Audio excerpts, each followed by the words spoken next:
night, there's a party on the radio. Happer and Schaefer. Happer and Schaefer. Happer and wow, Schaefer. It's Connor and Mike. Yeah.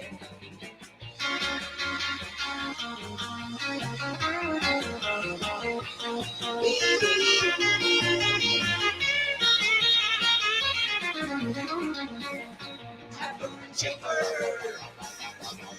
Happer and Schaefer. Happer and wow, Schaefer. It's Connor and Mike. Welcome into Happer and Schaefer here on a glorious Monday morning as we are in the thick of it with the CWS. While other sports seasons are now over, the NBA Finals concluded over the weekend. The NHL Finals concluded over the weekend. We'll dive into all of that. As you can tell, I am not Connor Happer. It's Mike Schaefer running the show today because we have with us from Central Nebraska, a special guest joining us here today, Connor Happer, on the call this week with the CWS. He was doing sidelines, I guess you would. I don't know what you call it in baseball exactly. Dugouts? Do you call it dugouts? He's a dugout reporter for our College World Series coverage over the weekend, and he will be throughout the rest of the week. We'll see if we get into the if necessary territory on Thursday and Friday. But so we have with us a special guest today, filling in for Connor Happer. And for the first time in show's history, the fill-in guest will not be named Mike, and it won't have the last initial of an S. I guess it's Michael Severe. So it's either Mike or Michael. So Brian Gallagher is with us today. Brian, I'm honored. Brian, you are the first person to sit in on this show that has not been a Mike or a Michael. And so this is it's a whole new thing for us. Joey, how many shows did we get before we had a guest? I did not do the math at all. I would say probably. Well, we had 100 shows. How many shows? I'd probably say around 15. I would say as fill-ins for Mike S. Look at that. Oh, okay. I was talking about how many shows. How many shows we've done? Yeah, this is your territory. I think this is 111. Okay, there we go. So it took to the 111th show for someone not named Mike S to fill in. Brian, you're here with us. I figured we'd take a little bit of time here early on to introduce you. First, I'm going to run through what we have topics here today. Obviously, I mentioned the NHL Finals, the NBA Finals. Those all came to a conclusion. We will have some thoughts on those. We will give Joey some time to let you know how he feels about a world in which the New York Knicks are NBA champions. I know that was a long nightmare of his that actually came to fruition. And so we will let him process and tell you how he felt on Saturday watching the San Antonio Spurs choke yet another game away. We had that. We had the United States winning on Friday as they took care of Paraguay in the World Cup. We had the Carolina Hurricanes win, as you can tell, big NHL guy here, win the Stanley Cup in what was a pretty exciting Stanley Cup Finals. Most of those games were really tooth and nail. Now they ended up winning it in Game 6, 3-0, and so we didn't get the Game 7 that was promised by the Vegas Knights, but the Carolina Hurricanes have won the NHL title. So we'll get into all of that in a little bit, and then throughout the rest of the show, we'll get you into what's happening at the College World Series. 3 days in, we had our first elimination. It certainly wasn't who some people expected, so we'll dive into that. There'll be links to click on, as always, with a cup of Joe at around 7:45. We will discuss a little bit of Nebraska football. I want to see how Brian's feeling about things. Players he's excited about for the 2026 season. Tim Verghese from Inside Nebraska stops by, talks to us about the recruiting weekend that was. Nebraska picked up a couple commitments. They look like they have a new top target as a pass catcher and a new priority for the rest of the month. So we'll talk to Tim about that. We might get into a little bit of golf. I heard from Brian; he's a golf guy. Love golf. Would love to pick his brain a little bit ahead of the U.S. Open. Also heard we got another Packer in the studio here. I'm outnumbered. I don't love it. We'll see where that goes. Michael Bruns joins us in the 9 o'clock hour at 9:15. We will dive into kind of his thoughts on what's happening with the CWS and a little bit getting prepared as the football season gets a little closer. So we got all of that, Brian, but we want to know, what can you tell us about you? What do you do over in central Nebraska involved with, are you with 97.7? Which one of the stations? I'm are you actually with over on there? AM 1430 KRGI 105.5 FM and have been back in the building now for 11 years. Okay. And but this is year 49 in radio altogether. So I've been doing this a while. I got every gray hair to prove it. But I've had a chance to see and do a lot of things over the years. I had a chance to see Tom Rathman play in high school. Okay. I had a chance to see Wes Wilkinson play before he became a Husker. Yeah. I had a chance to watch Isaac Trout perform before he, went east and then came back and is with Creighton. Had a chance to do a lot of things. In fact, Tyler Fay, who pitched for Alabama the other day, got a chance to broadcast him while he was at Grand Island Senior High, and then in both basketball and baseball. And it was really a joy to see him participate in that. But I've seen a lot of things, done a lot of things, met a lot of people, and absolutely love it. But I'm so excited to be here in this atmosphere because this is something that's a little more sports focused. And I'm going to just enjoy the atmosphere all day and then get a chance to be over in the Village this afternoon. Yeah, that's going to be great. The Omaha Baseball Village was popping over the weekend. I wasn't down there on Sunday. Josh Peterson was in with Matt McMaster yesterday covering those shows. And I have to imagine, that first day where you get the elimination possibility, you have Ole Miss and you have Troy, and just sets up where it's like, okay, it's clearly, the SEC team is going to take out the Sun Belt team. But just like Troy did in the regionals, where they came back twice against Florida, they did it against Ole Miss, and Ole Miss is the first team out of this field. That, I think, would have surprised quite a few people if you would have said that going into things on Friday. What I've already seen in this year's College World Series is that momentum is huge. Boy, you can get one good inning going, and all of a sudden you have flipped the script. And Troy was able to do that because Ole Miss really came in and started their game well. But then Troy got it, and they were just away they go. And Ole Miss is kind of going, wait a minute, what just happened? Yeah, I mean, it's been one of those where a lot of these games have had that sort of that one inning that has flipped things. Now, Troy, they gave Ole Miss the courtesy of a 6-2 lead before they came back on them.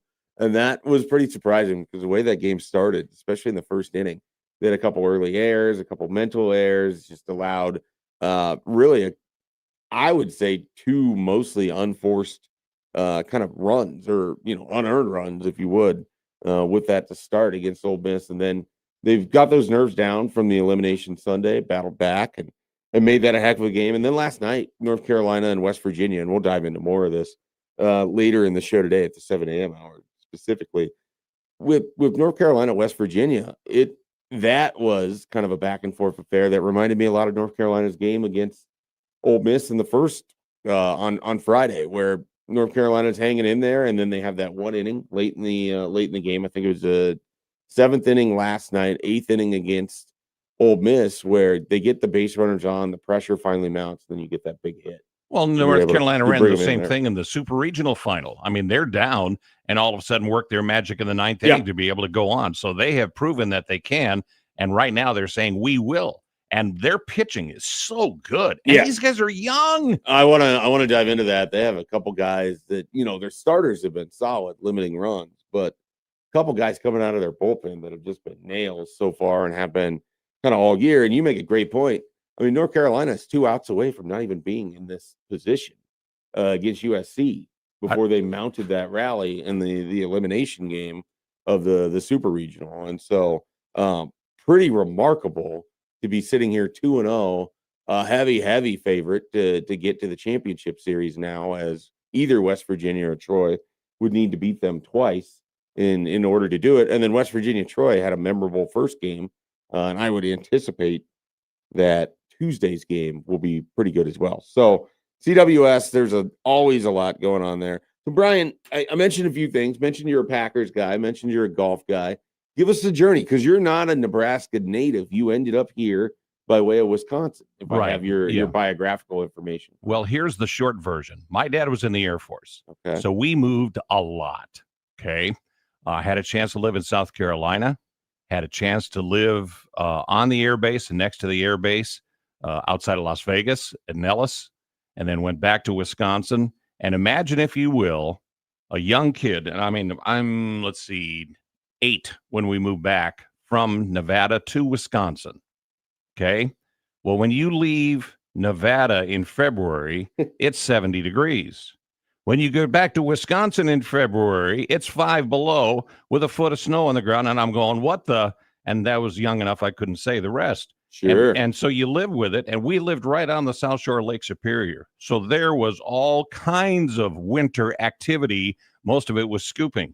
But, you get on with it. And I love my heritage there. But I've been in Nebraska long enough now that I have pretty well switched my roots. I still maintain my loyalties to the Packers, to the Bucks, to the Brewers, but I'm Husker all the way when it comes to, doing all of the college stuff, and find myself feverishly behind Nebraska in a lot of different ways, and have had a chance to participate in a number of different things over the years. But, the Packer thing never goes away. I've been to games at Lambeau. I understand. We went out to Denver last year and saw that game, and saw the Packers play a great first half and the Broncos play a great second half. But otherwise it's still fun. I'm easy to find. If you're in central Nebraska, you see a plate that says Cheesehead, that's me. So, that's the one thing that you'll see and find out there. And whenever people talk about the things that I get involved with, you'll hear them say a lot, "Oh, how's the Cheesehead doing today?" So, but that's, that's the joy of it. That's it really is. And they're doing the right things. There's still a little missing pieces, like there is with any NFL team. Sure. But Jordan Love is a tremendous quarterback, and he is so poised and so calm. And I think and I will say that because of the Packers, are still feeling. It kind of could be you and Joey. I don't know if Joey wants to. But we're still feeling the after effects of what Aaron Rodgers did to their salary cap during his final years, and then he's gone, and then he takes a pay cut from the Steelers, and I'm going, wait a minute, this should have happened 3 years ago in Green Bay. So you know what? I noticed he's still away from the Packers. He'll do his one-day contract when he comes back to go to the Hall of Fame, which will happen. And that's fine. But until then, I've got to focus on the here and now. Jordan Love's a guy for here and now. All right. Well, we'll dive into some NFL here a little bit later. I am curious. You grew up in Wisconsin. What was the you mentioned you moved out here to Nebraska and you've gotten behind the Cornhuskers. Was there not as much pull for college sports for you growing up? I think it was more my just relationship, because we actually live closer to the Twin Cities. Oh, okay. And in fact, the town that I went to high school at, River Falls, is where the Chiefs had their summer training camp for a lot of years, and they injected a lot of money into that community. When I went back for my 50th high school reunion here a few years ago, but what the money they have put in has been amazing. And then River Falls wins the D3 title last year in football, and so they're still buzzing about all that. But there's carryover. The other thing that I noticed about Wisconsin, the Badger fans are fiercely loyal. Mm. And I've also noticed that with Nebraska being in the Big Ten, because back in those days it was not, but they have picked up the rivalry, especially thanks to volleyball and football. So it's there's a lot of smack talk that goes on back and forth, all good-natured, of course. Yeah, no, it's always good-natured. It's always good-natured. The Wisconsin thing fascinates me. I was there 5-6 years ago in the fall. We're out in kind of the, what do they call it, North Woods area? Oh yeah, part of Wisconsin, and we find a sports bar to go to on a Saturday night. You would think there's just going to be some college football on the television or whatever else. And the sports bar we were at, it was TNT, and there was a Star Wars marathon going on.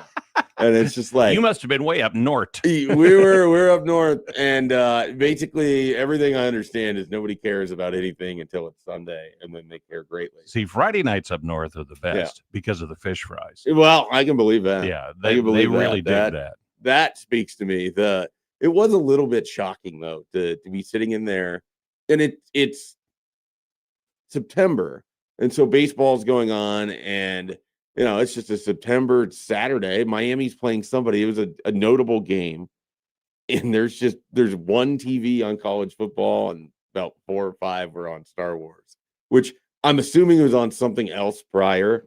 and they just never changed the channel. So did you go to a bar called the Force or something? Yeah, I don't know. I was relatively surprised by this, and it was a smaller community. We were up Hayward. I was just gonna say, was it Hayward? We were in the Hayward area, Lumberjack Championship Yep. years ago. We all Very learned cool about area. log rolling. Oh yeah, very awesome experience up there, and fun town and community and all of it. But was just they were in hibernation until the Packers played the next day.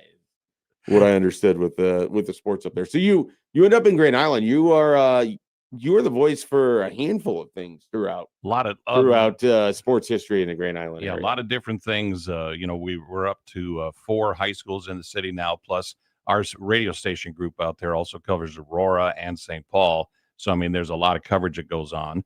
But back in the day, the Nebraska Danger played indoor football, and I was the PA voice for them for their 9 years. And now the Nebraska Siege just started their new season, and I'm doing the voice work for them inside the arena. And they're 3-0. They're the only undefeated team in the Arena League, so they're off to a good start. Got a trip to St. Joseph coming up this Saturday.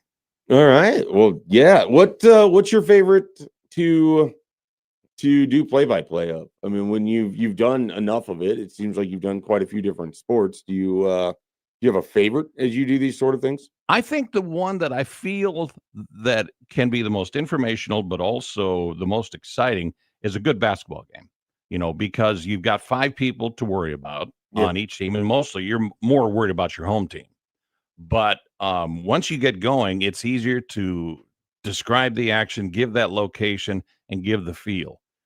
Football and baseball are actually a lot alike from a standpoint of broadcasting, because in football and baseball, you have 5 to 10 seconds worth of action, and then there's a lull until that next event. So you can gather, you can reestablish your scenario, and so on.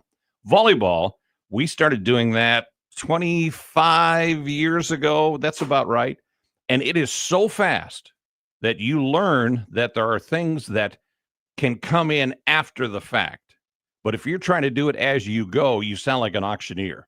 And so you have to really be careful about location, and then you try to finish the play and then fill in the blank on who did what.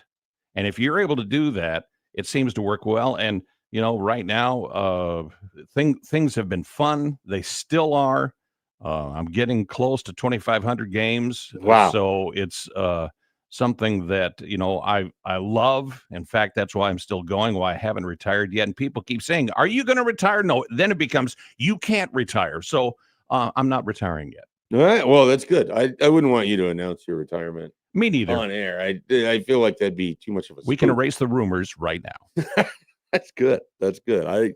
I do not want to be perpetuating any kind of myths about your future over here. So you are joining us here today. We are going to be diving into, as I've kind of run down, a variety of things here. It's a heavy sports weekend. What besides the CWS, anything else have your attention in particular? I have to say that I don't spend as much time with the NBA as I used to. Okay. Now, when the Milwaukee Bucks are an old favorite of mine. In fact, I still remember when Kareem Abdul-Jabbar was Lou Alcindor. Yeah, I was going to say. Yeah. And I was so, say, you mean Lou? You mean Lou? Right. But I mean, they had Bobby Dandridge. There was other great talent on that team. But, that thing started to evolve. Oscar Robertson, which, by the way, I did get his autograph once. That was a chore. I'll tell you about that off the air. But the NBA has changed. It has changed so much, thinking back to the days of Bird and Jordan and all of that, it seems like there was a lot more science as opposed to run it clear out and let the guy go one-on-one. Now, I saw more teamwork this year from the Knicks, and I really think that's why they were able to take down San Antonio. And Victor Wembanyama is an amazing athlete. Reminds me so much of Ralph Sampson. However, he's getting bullied out of the lane. Yeah. He is not physical enough yet to really handle what that game has become. Imagine him trying to play against the old Detroit Pistons. Bill Laimbeer would have tucked him up and folded him in an envelope and sent him in the mail. I mean, he'd have been gone. Yeah, he wouldn't have been going inside much, but he would have pulled Laimbeer out enough to try to pass it inside with the other guys. I mean, that's the thing. the floor spacing changes so much of what the NBA was. Right. I mean, the version that I grew up is a lot of packed in paint and trying to stop Shaq and those sorts of things. And now everybody's spread out, and you've got a 7'4" guy who's shooting 30-foot 3-pointers and can make them. And like that's the thing. I mean, he can actually make them. So it changes sort of the dynamic of how everybody plays. You're right about the Knicks. So the team orientation of that group, that's how you overcome 4 or 5 different deficits like they did just in the finals alone and continually be on the other side of it, win a series in 5 games. So we'll dive into more of that when we get back here with the Knicks winning the title with I mentioned the United States, Australia. They won. Both of those teams play on Friday in the World Cup. We've had some World Cup action. I know Joey's been watching. No one was more excited, including the country of Japan, than Joey when they were able to level with the Netherlands. That was a fantastic game. An equalizer. So we'll get his thoughts on the World Cup as well. And then I mentioned Stanley Cup finished as well. So all of that when we return, joined by Brian Gallagher here on 1620. You are listening to Happer and Schaefer.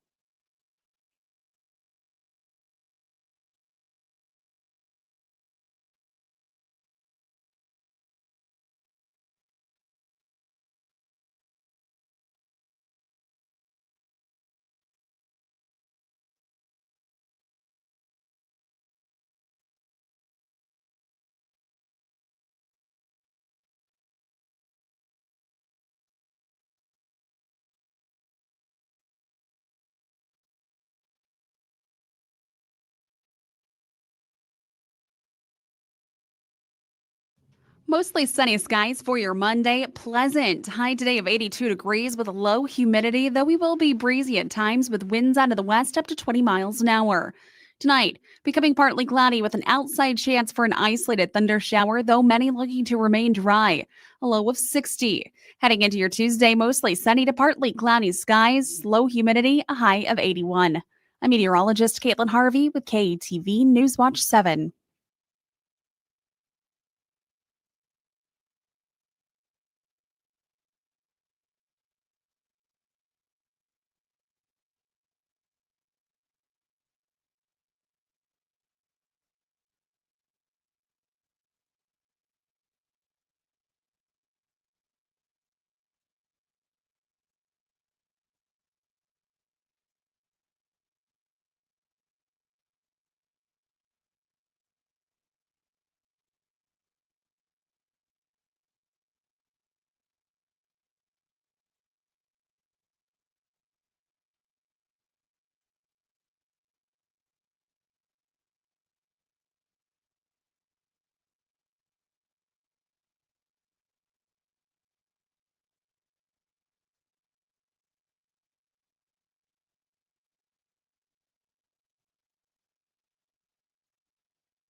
Welcome back in here on 1620 The Zone. It's Happer and Schaefer. I'm Mike Schaefer, joined today by Brian Gallagher, joining us from Central Nebraska, filling in here as our team is spread out doing a ton of CWS coverage, CWS calls, a lot happening for 1620 this week, and a lot happening in sports, a lot happening over the weekend. I didn't even mention this, Brian. I was at the Savannah Bananas game that happened in Memorial Stadium.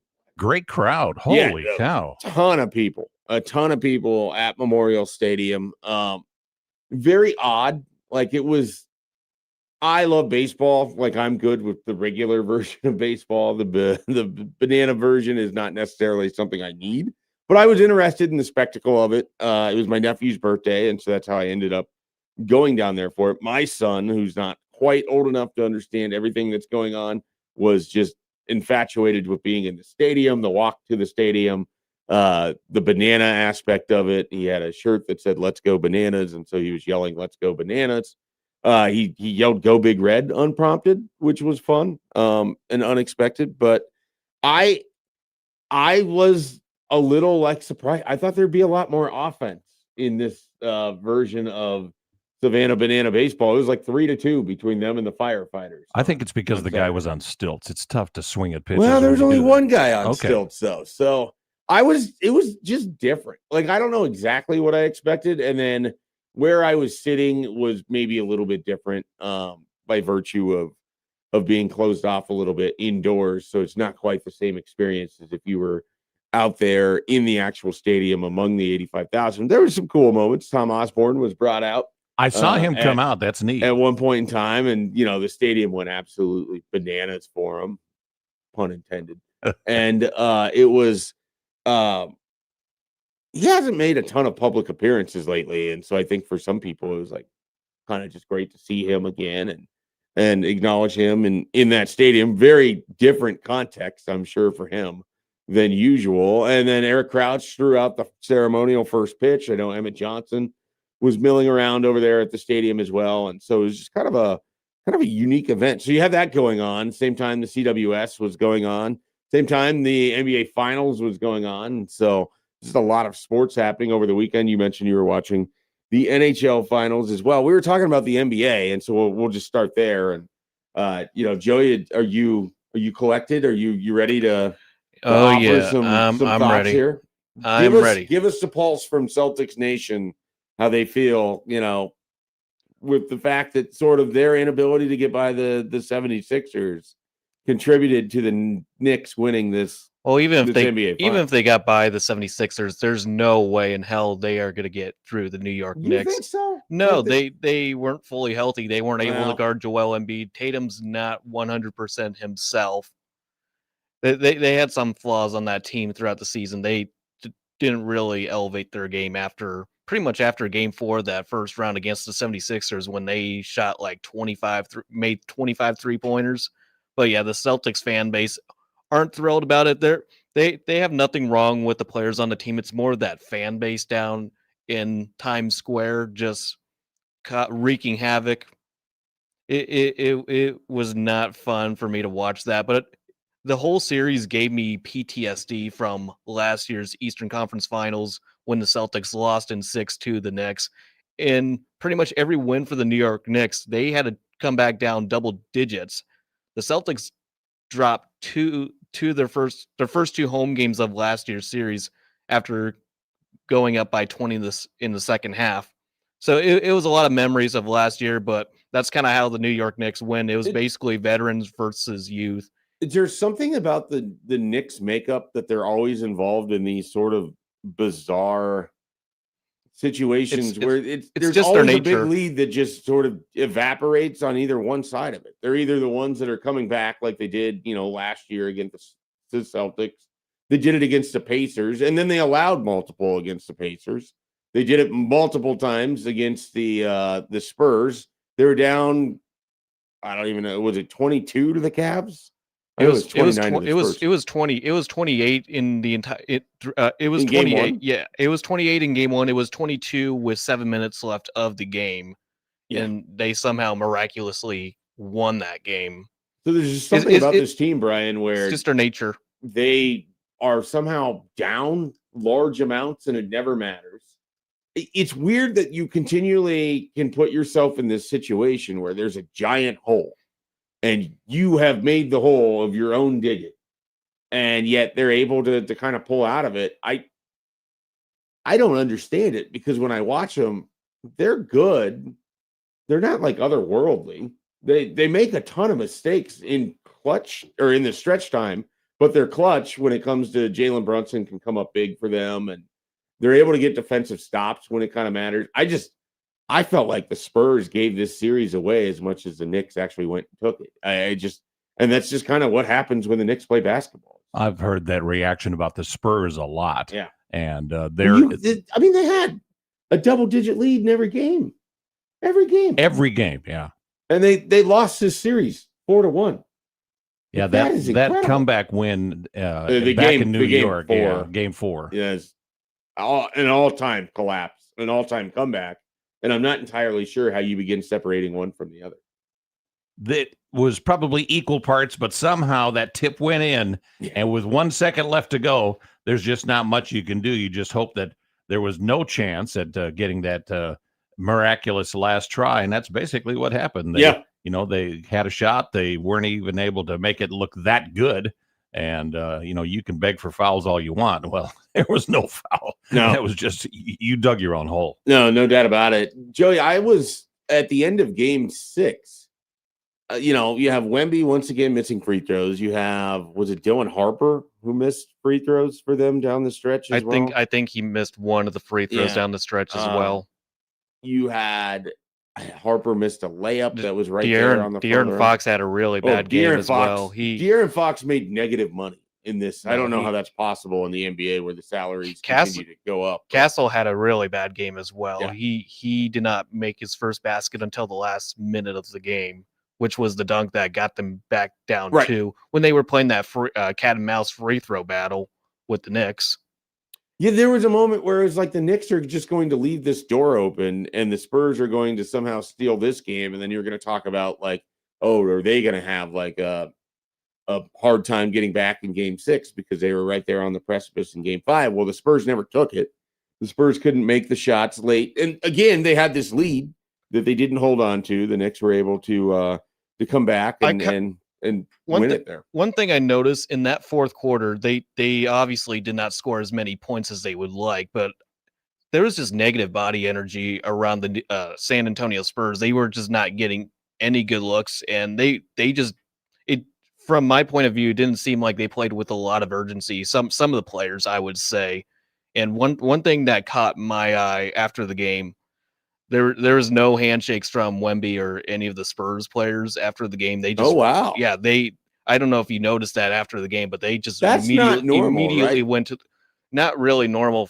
I think the only guy that stuck around, obviously Mitch Johnson went to congratulate the team, but Luke Cornett was there as well. But everybody pretty much went straight to the locker room after the game ended. I know De'Aaron Fox and Mike Brown, the head coach of the New York Knicks, met up after the game. They were part of the Sacramento Kings for a couple seasons, but also Wemby did his press conference. It was kind of interesting to see what he was going to say because he's known for saying some things after the post game, but he wasn't real happy, and he said that we dominated most of the series, didn't really acknowledge their wrongdoing, at least from what I perceived it as. It would be hard, Brian. It would be hard to basically be like, look, we had all these leads and then we won one game. What was the number? Like they led for 74%? 72, yeah. Yeah. I mean, when I heard that number, I'm going, are you serious? But then you see how those scores flipped. Yeah. Really, there's a breakdown. And that's something that the only ones that can answer that is them. Yeah. And it's how soon are they going to dedicate themselves to that? One thing that I thought the Knicks did a great job of during their comebacks was getting looks. Yeah. Their ball movement was incredible. And they knew which shooters to find. And they were so crisp on those passes. That's where San Antonio caught themselves chasing their own tail. The thing that I will never understand is that you were able to build this lead on shooting outside, good ball movement. That's what the Spurs did. I mean, they made it really hard for the Knicks to just defend or take away one thing. They're moving the ball inside and out. You're getting the ball creatively to Wembanyama. You're making threes. And then when it starts to go the wrong direction for you, it's very obvious that you're just outside shooting a bunch of three-pointers on every possession. Like, you're no longer working the ball inside, which does not make any sense when you realize that a 7'4" freakish athlete is on your team. And earlier in the series, he had shown an ability to get to the rim and play inside. And he's been trying to play point guard as well, mainly at the end of the half. Identity crisis for him in this series. There is. It's you at some point. And I understand that the way the game of basketball has gone is we're getting further from the rim. But at some point, just like acknowledge being blessed that you're this big, figure out how to play inside, figure out how to get some easier baskets or open other things up for your teammates. I thought Mitch Johnson, horrendous coaching series for him, from a managing momentum, from a managing leads, from a managing late game. Like, not great, but I don't know how you completely and utterly forget to go inside 2 games in a row. You know, game 4 should have been a lesson, and they didn't learn it in game 5. That's where I'm sure there's plenty of discussions going on and off the court, but it's something that as a young coach, it's tough to swallow your pride. Sometimes you think that you've got all the answers, and then when those answers don't add up, I guess you better take a look at that equation again. Yep. All right, Joey, let's dive into a little World Cup here. I know you were watching. How many games did you watch over the weekend World Cup? Obviously, the United States played on Friday night, and then I know you were watching Japan. Where else were your attention? I pretty much watch every game. I kind of pay attention to the Germany Curacao game. It was their first matchup in the World Cup. They were able to they were able to level that game early on in the game. I thought it was going to be exciting, and then Germany just kind of destroyed them later on, winning 7-1. But I was paying attention to Canada, Bosnia. Can't really pronounce the rest of that name, but that Begonia? Yeah. So Canada was trailing 1-0 in the game, and then got a little interesting. They were able to level that up, ended up a draw. Team USA, however, they had a fantastic showing against Paraguay, and there's one particular name on that team will be my man of the week. Yeah, I saw that. I'll let you dive into that. We talked about this, Matt McMaster and I did, on Saturday's edition of the Omaha Baseball Village shows with the CWS on 1620 The Zone. And Brian, I don't know if you're much of a soccer guy or not. I've watched a fair amount of United States soccer. They absolutely came out and blitzed Paraguay in a way that I am not used to seeing. They were aggressive.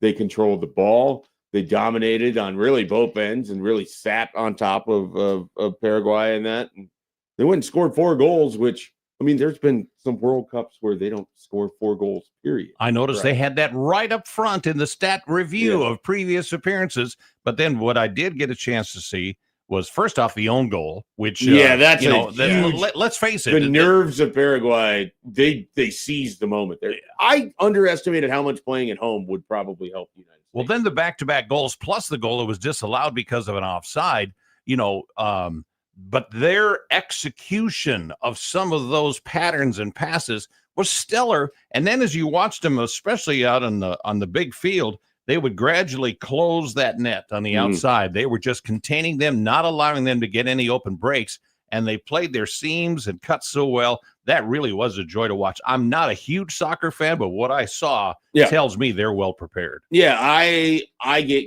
excited every time the World Cup comes around. It does not matter to me what the teams are playing. It's on. Like, I had Australia versus Turkey on Saturday after everything sort of finished with the Knicks. I did not know that was on that night. I woke up yesterday and I saw the final score. I'm found out the Socceroos had stunned the soccer world. Well, and I think it started at 10 or 11. That played over. It was an 11 p.m. start. Oh, my goodness. Yeah, it was over in Vancouver. The second half, and I was like, all right, I don't need to do this anymore. It's time to get some sleep. But so it was a very, very good game with that one, too. And Australia, United States on Friday, for kind of supremacy of Group D. If the United States can win that, they're very likely going to win Group D, and that will set them up nicely in the knockout phase. And so, in Seattle, 2:00 on Friday, I believe. Yeah, I believe it is on Friday, 2:00. That'll be fun. And you did you watch much on Saturday? We had I watch lot of action. Brazil Morocco was an interesting one Yeah. that ended in a draw, and then also Qatar yesterday and Switzerland as well, Yeah, 1-1. And yeah. Scotland and Haiti was 1-0. Ivory Coast and Ecuador that went down to the final minute of the game. Ivory Coast scored like right at the 90th minute, right before Wow. they hit the extra time. They won. They ended up holding on, winning that game, so they're ahead in they're tied with Germany in that group. Well, that they've got a bit of a goal differential to make up with Germany's 7-1. Oh yeah, It's, definitely. Curacao there. So we'll see how that goes. What amazed me about that Germany game, as I was watching the start of it, and Germany's ahead 1-0, and then suddenly Curacao scores, and it's like the announcers are going, "Oh my goodness, everybody's panicking! Oh, the German fans are all with their arms folded, wondering what's going on here."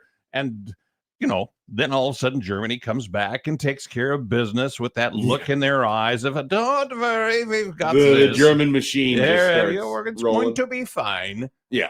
Quickly before we get to break out, how about Scotland taking over Boston, the entire Boston area? They after that game, the next day they were at Fenway Park. They took over. That's amazing. They took over that game as the well. night game last night. Yeah, that was the right? night game over at Foxborough. They won 1-0 against Haiti. Let me ask one question, though, before we get away here.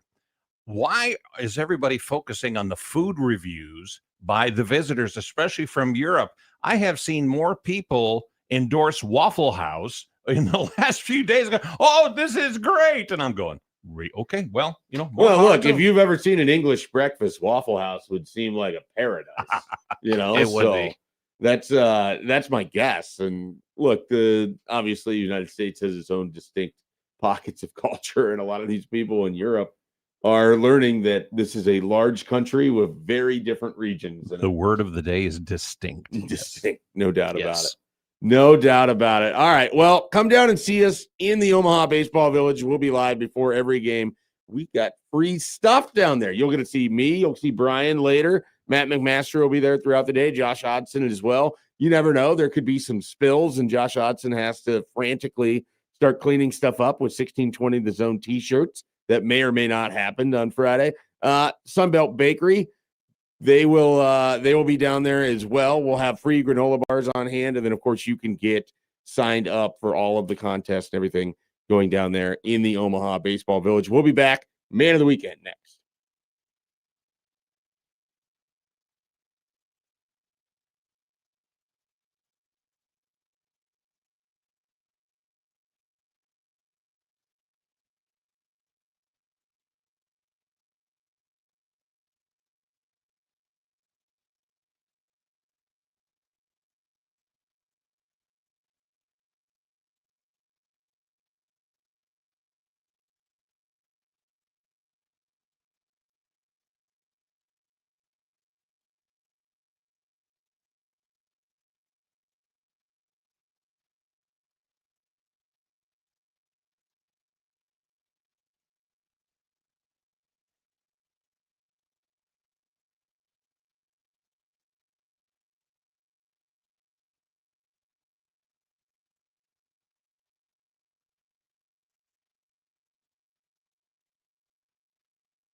Welcome back in. Happer and Schaefer. Mike Schaefer here. Brian Gallagher in for Connor Happer.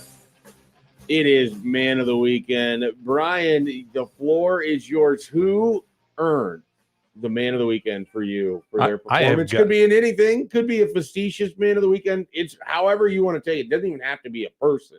We've given them to non-people before. I'm going genuine.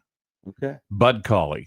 All right. Got the win for the PGA. And I mean, for those who are old enough like me to remember the accident that slowed Ben Hogan's career back in the day when he got in a serious traffic accident. Well, Bud Cauley got involved in an accident a few years ago. They didn't know if he'd come back. Well, he's back. And then yesterday, as he goes into 18, he's got a 2-shot lead.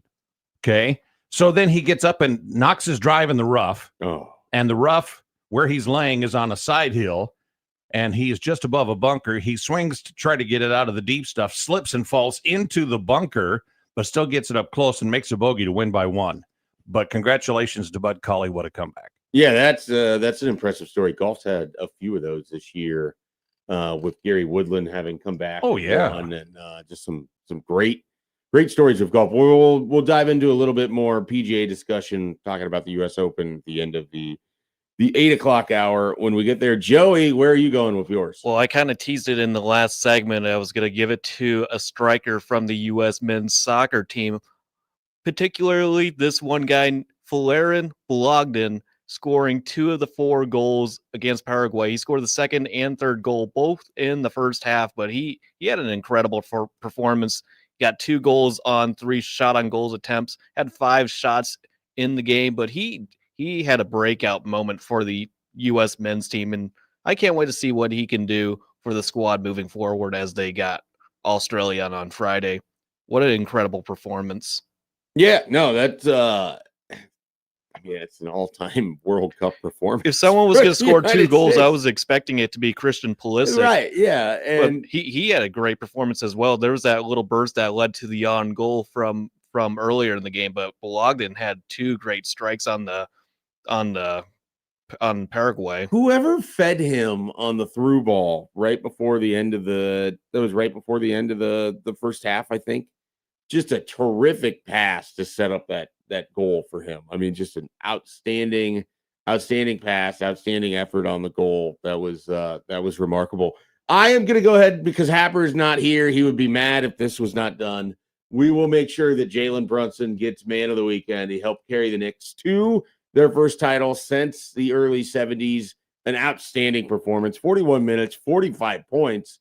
13 of 15 from the line, 14 of 27 from the field. He hadn't been efficient as of late in the series, but he really got it done when it mattered the most in Game 5, allowing the Knicks to come back and to leave as champions. So my man of the weekend goes to Jalen Brunson, who will forever be the king of New York as he has delivered a title to the Big Apple. So big weekend there for Jalen Brunson. Let's go ahead. We'll step away now. We will be back at the top of the 7 o'clock hour. We're going to dive into some College World Series talk. We'll get into what the matchups are setting up to be. Obviously, we know what Monday's matchups are. We will see who is going to be eliminated between Alabama and Texas. We will discuss what we saw from North Carolina and West Virginia, and of course, the great Troy Ole Miss scoring fest that was yesterday as well. So all of that more when we return here on Happer and Schaefer.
Welcome back here on Happer and Schaefer. I am Mike Schaefer. I am your guide for the next few days here. Connor Happer, of course, involved heavily with our operation over at the Omaha Baseball Village in the College World Series. Happer did play-by-play for the first couple days, Friday, Saturday.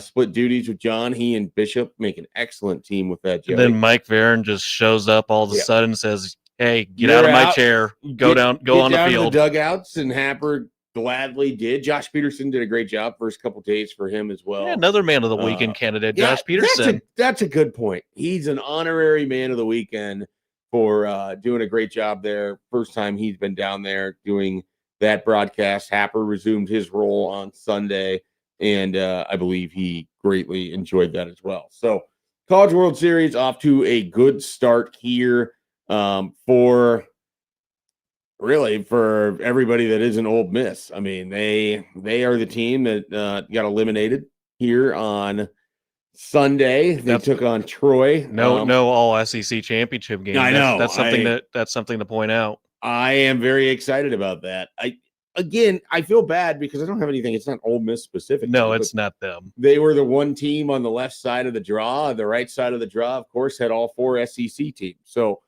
I felt like it'd be better for all parties involved if there wasn't there wasn't an all SEC final. So, for me, yesterday was a cause of celebration, and I think the Troy story is a good one. I mean, they came back in the Florida Regional to win 2 games in a row, staved off elimination, and then eliminated the Gators.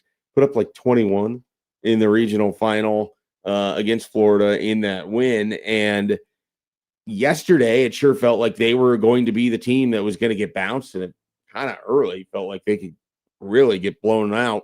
Instead, they end up winning 12-8 in a game that featured, I think, 6 home runs. First time we've seen 6 home runs in a College World Series game since 2001, I believe the graphic threw up there, Brian. And so Charles Schwab, which early on in its first iteration was a stadium known where it was hard to hit the home run. Now with the aluminum bats back and the ball flying a little bit differently and more power in the college baseball game today with the optimized swings and everything else, can be a bit of a launching pad at times. And certainly Troy and Ole Miss tapped into that, but a big 12-8 win for Troy. Did you catch any of that yesterday, Brian? That one yesterday, we were doing some things around the house. And so, you catch bits and pieces. Sure. You watch that scoreboard flip back and forth. But, you talked about the optimization of swings. You see that even getting down in the high school level, where all of a sudden they're still letting that hand release, and it's so much like a golf swing anyway. We're at that point of impact, and if you can recreate that ball is just a jet. And some of the shots that are going out are unbelievable. Yeah, no, I mean, if you're able to get that bat head where you want it, and last year all the rage was the torpedo bat because it was designed in a way to optimize your launch angle, and where someone normally hits the ball relative to other people, you widen that part of the bat and give you a little bit extra juice. And that was a thing last year. And this year we haven't heard as much of the conversation about it, but certainly know these guys are finding any and every advantage they can and utilizing it, weaponizing it. And it worked for Troy yesterday. They have a guy, Brian, that in Jabe Boroff was effectively benched because he was playing so poorly going into the month of May, and then has turned around and been just the Babe Ruth of this Troy Trojans team in the postseason. I believe he already has 20 RBIs. He had 8 coming into the month of May. He has 20 RBIs in the postseason alone.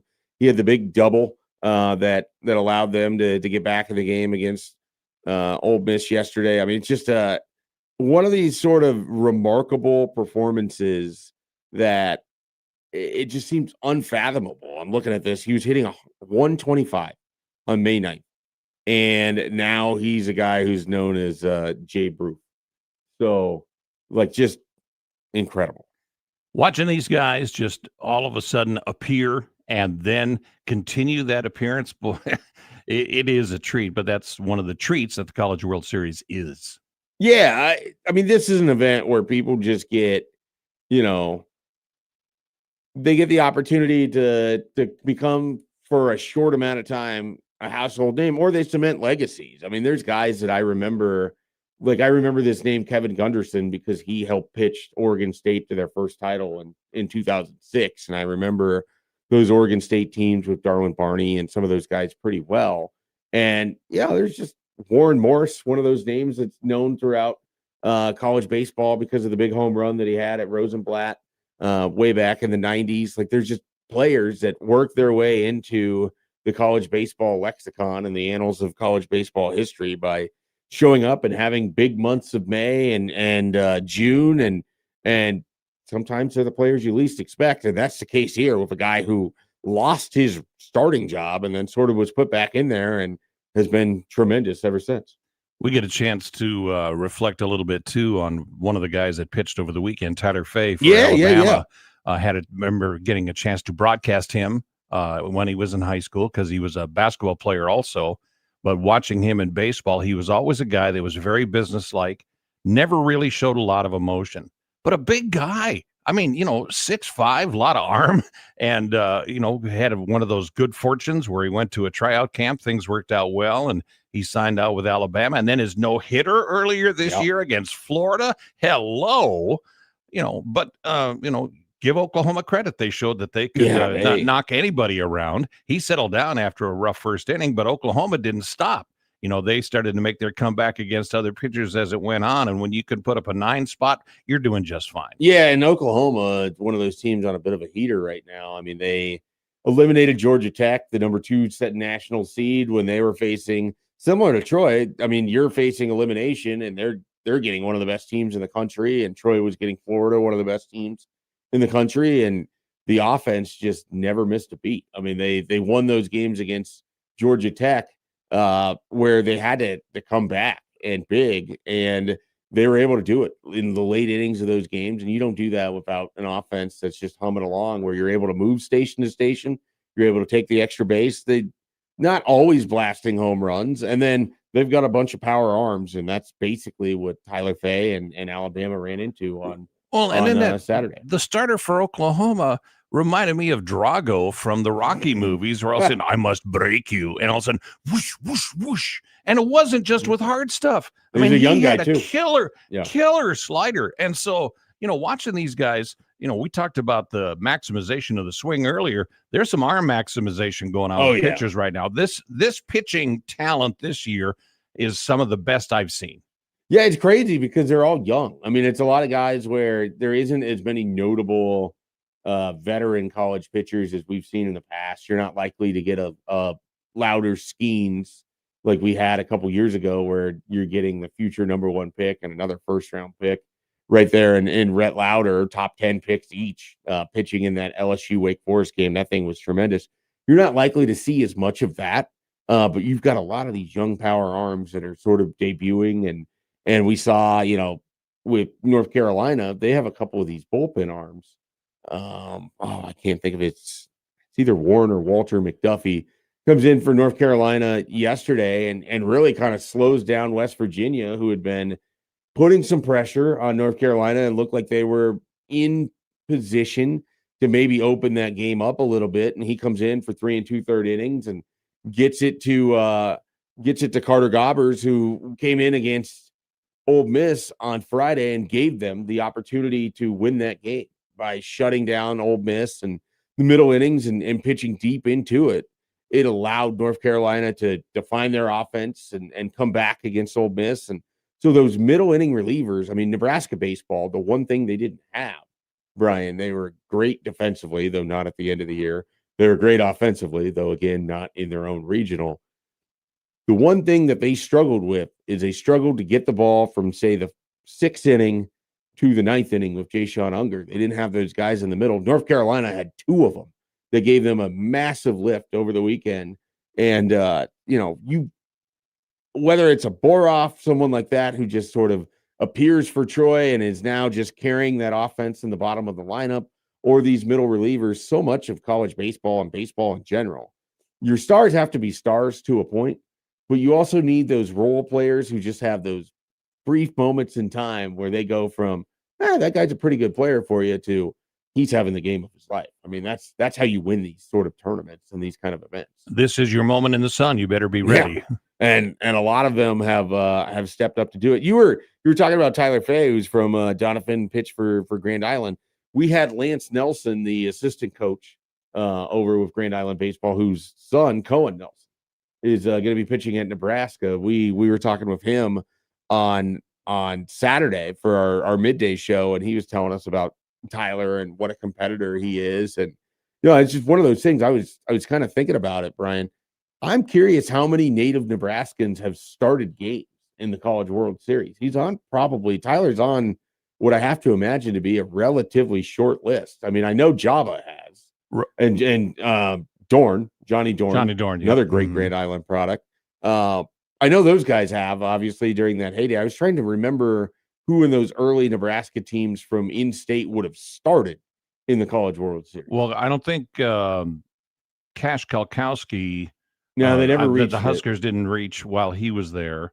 And then thinking back, you had Rand Sanders that pitched. There was the Trey Kissick that pitched. But these were not, unfortunately, they didn't get to the College World Series. But there's been a number of players that have had the good careers, but that just didn't add up in the right situation. Yeah, no, I mean that's the thing. Like it requires you to both. Your team has to make the CWS and everything else. And so for Tyler Fay, that was an awesome opportunity. Unfortunately, Alabama just couldn't solve Oklahoma's pitcher, and he couldn't solve Oklahoma's hitters. For what it's worth, and you mentioned Lance, because his son Cohen will be coming up and be part of the Husker program here in the fall. He's a left-hander that can bring some heat, but they also were able to sign another prospect that was a right-hander that's thrown in the 90s. Gage Gannon is a guy that's going to be coming up as well. And Gage is a big kid, a very hardworking kid. Okay. And so when you look at him, and he is just raw talent, but he's been a catcher all of his life. Oh, wow. And so all of a sudden, they were wondering, okay, well, he's pretty good at, his steals against percentage was way down there. Right. That's how good he was. And then all of a sudden they see he's thrown in the 90s and they're going, let's take a look at this guy again. Well, guess what? He's going to be part of the program now too. So this is just another chance to continue that growth of Central Nebraska baseball. There's some good kids. Yeah, no doubt about it. I mean, there's always been talent that's come out of that area, and baseball is one of those sports. And you were telling me that you were at the Class A championships covering Grand Island at Warner, and calling Grand Island there, and they beat Millard North, who went on to win the title. They beat them in the opening game. I remember it was a cool and windy day, and but coming up and being at Millard North, and that's a park that has had some great renovations thanks to their cooperative work with the College World Series. So they help to make sure the fields are ready, and it's a good setup. It's always set up well, especially for broadcasters. We have certain things we like to have. Oh, no doubt about it. But it works out well. But that was a day where Grand Island hit the ball well, and Millard North did not. Now, give Millard North credit, because by the end of the season, they got everything going. And let's face it, Lincoln East is a powerhouse when you talk about high school baseball in Nebraska right now. And that has all changed in the last 5 to 6 years. Prior to that, they were on the growth curve, hoping to get there, and suddenly they have put themselves at that next level. But Grand Island's this close, but time to look ahead at the new season, and let's talk more about College World Series. Yeah, no doubt about it. I mean, it's going to be fun. We've got an elimination game today that features Alabama and Texas. We haven't even talked about the Texas-Georgia game, where Georgia jumped out to 4-0 lead against Texas and their ace pitcher, Dylan Volantis. And, that was a guy who came in. He was probably the best pitcher, or expected to be the best pitcher in the CWS field, but he draws Georgia right out of the gates.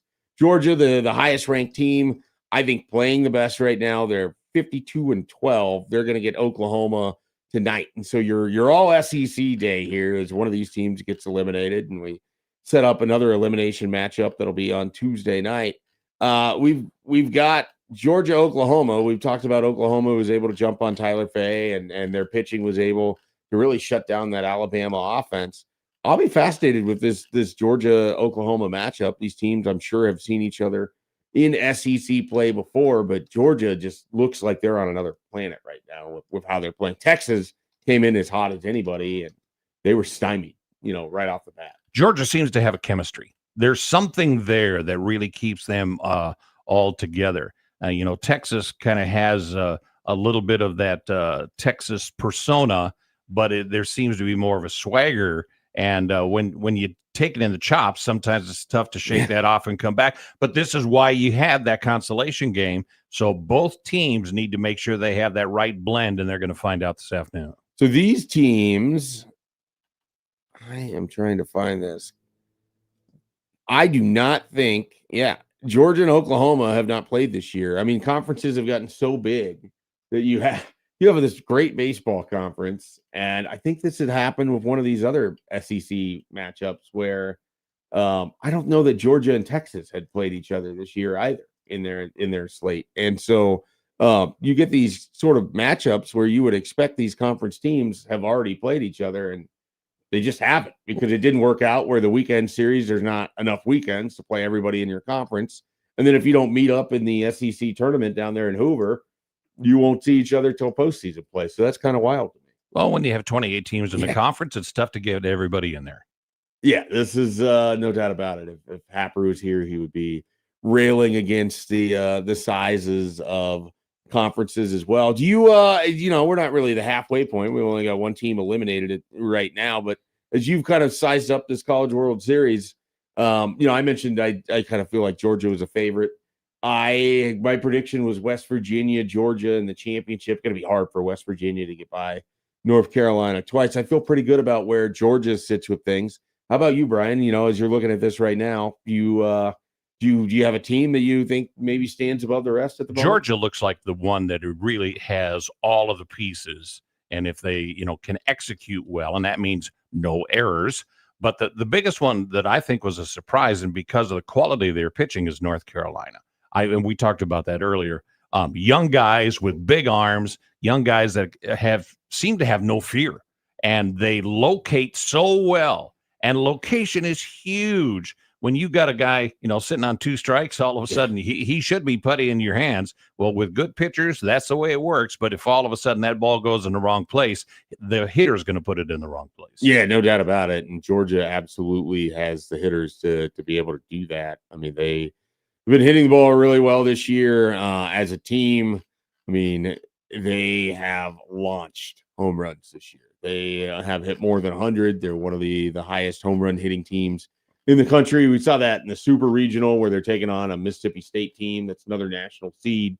And both of those teams just treated Georgia's home field, which is a bandbox, small, but treated it like the launching pad that it is, with a pair of double-digit games that Georgia was able to take advantage of there. And then, as mentioned, that Texas-Alabama game, there's going to be some nerves in that one with the elimination, and you're going to be joining Ole Miss on the way out. And one of those teams did not expect to be 0-2, after their first 2 games. So we'll see how that all plays out later today. The games, let's see, start times today. The 1 o'clock and 6 o'clock returns. We had a little bit of a different schedule because of the NBA Finals. The 2 o'clock and a 7 o'clock on Saturday, but 1 o'clock start, Alabama, Texas. Of course, middays with Matt and the Omaha Baseball Village show will get you right up to 12:40 at that point in time. And then 6 o'clock tonight, we'll have Georgia and Oklahoma. And Brian will be on with Matt for the lead up for that one here on 1620 as well. I do have to give out some props to an old friend from Georgia. Yeah, absolutely. His name's Claude Felton, works in the AD's office. I had a chance to work with him back. My very first radio job was covering Georgia Southern.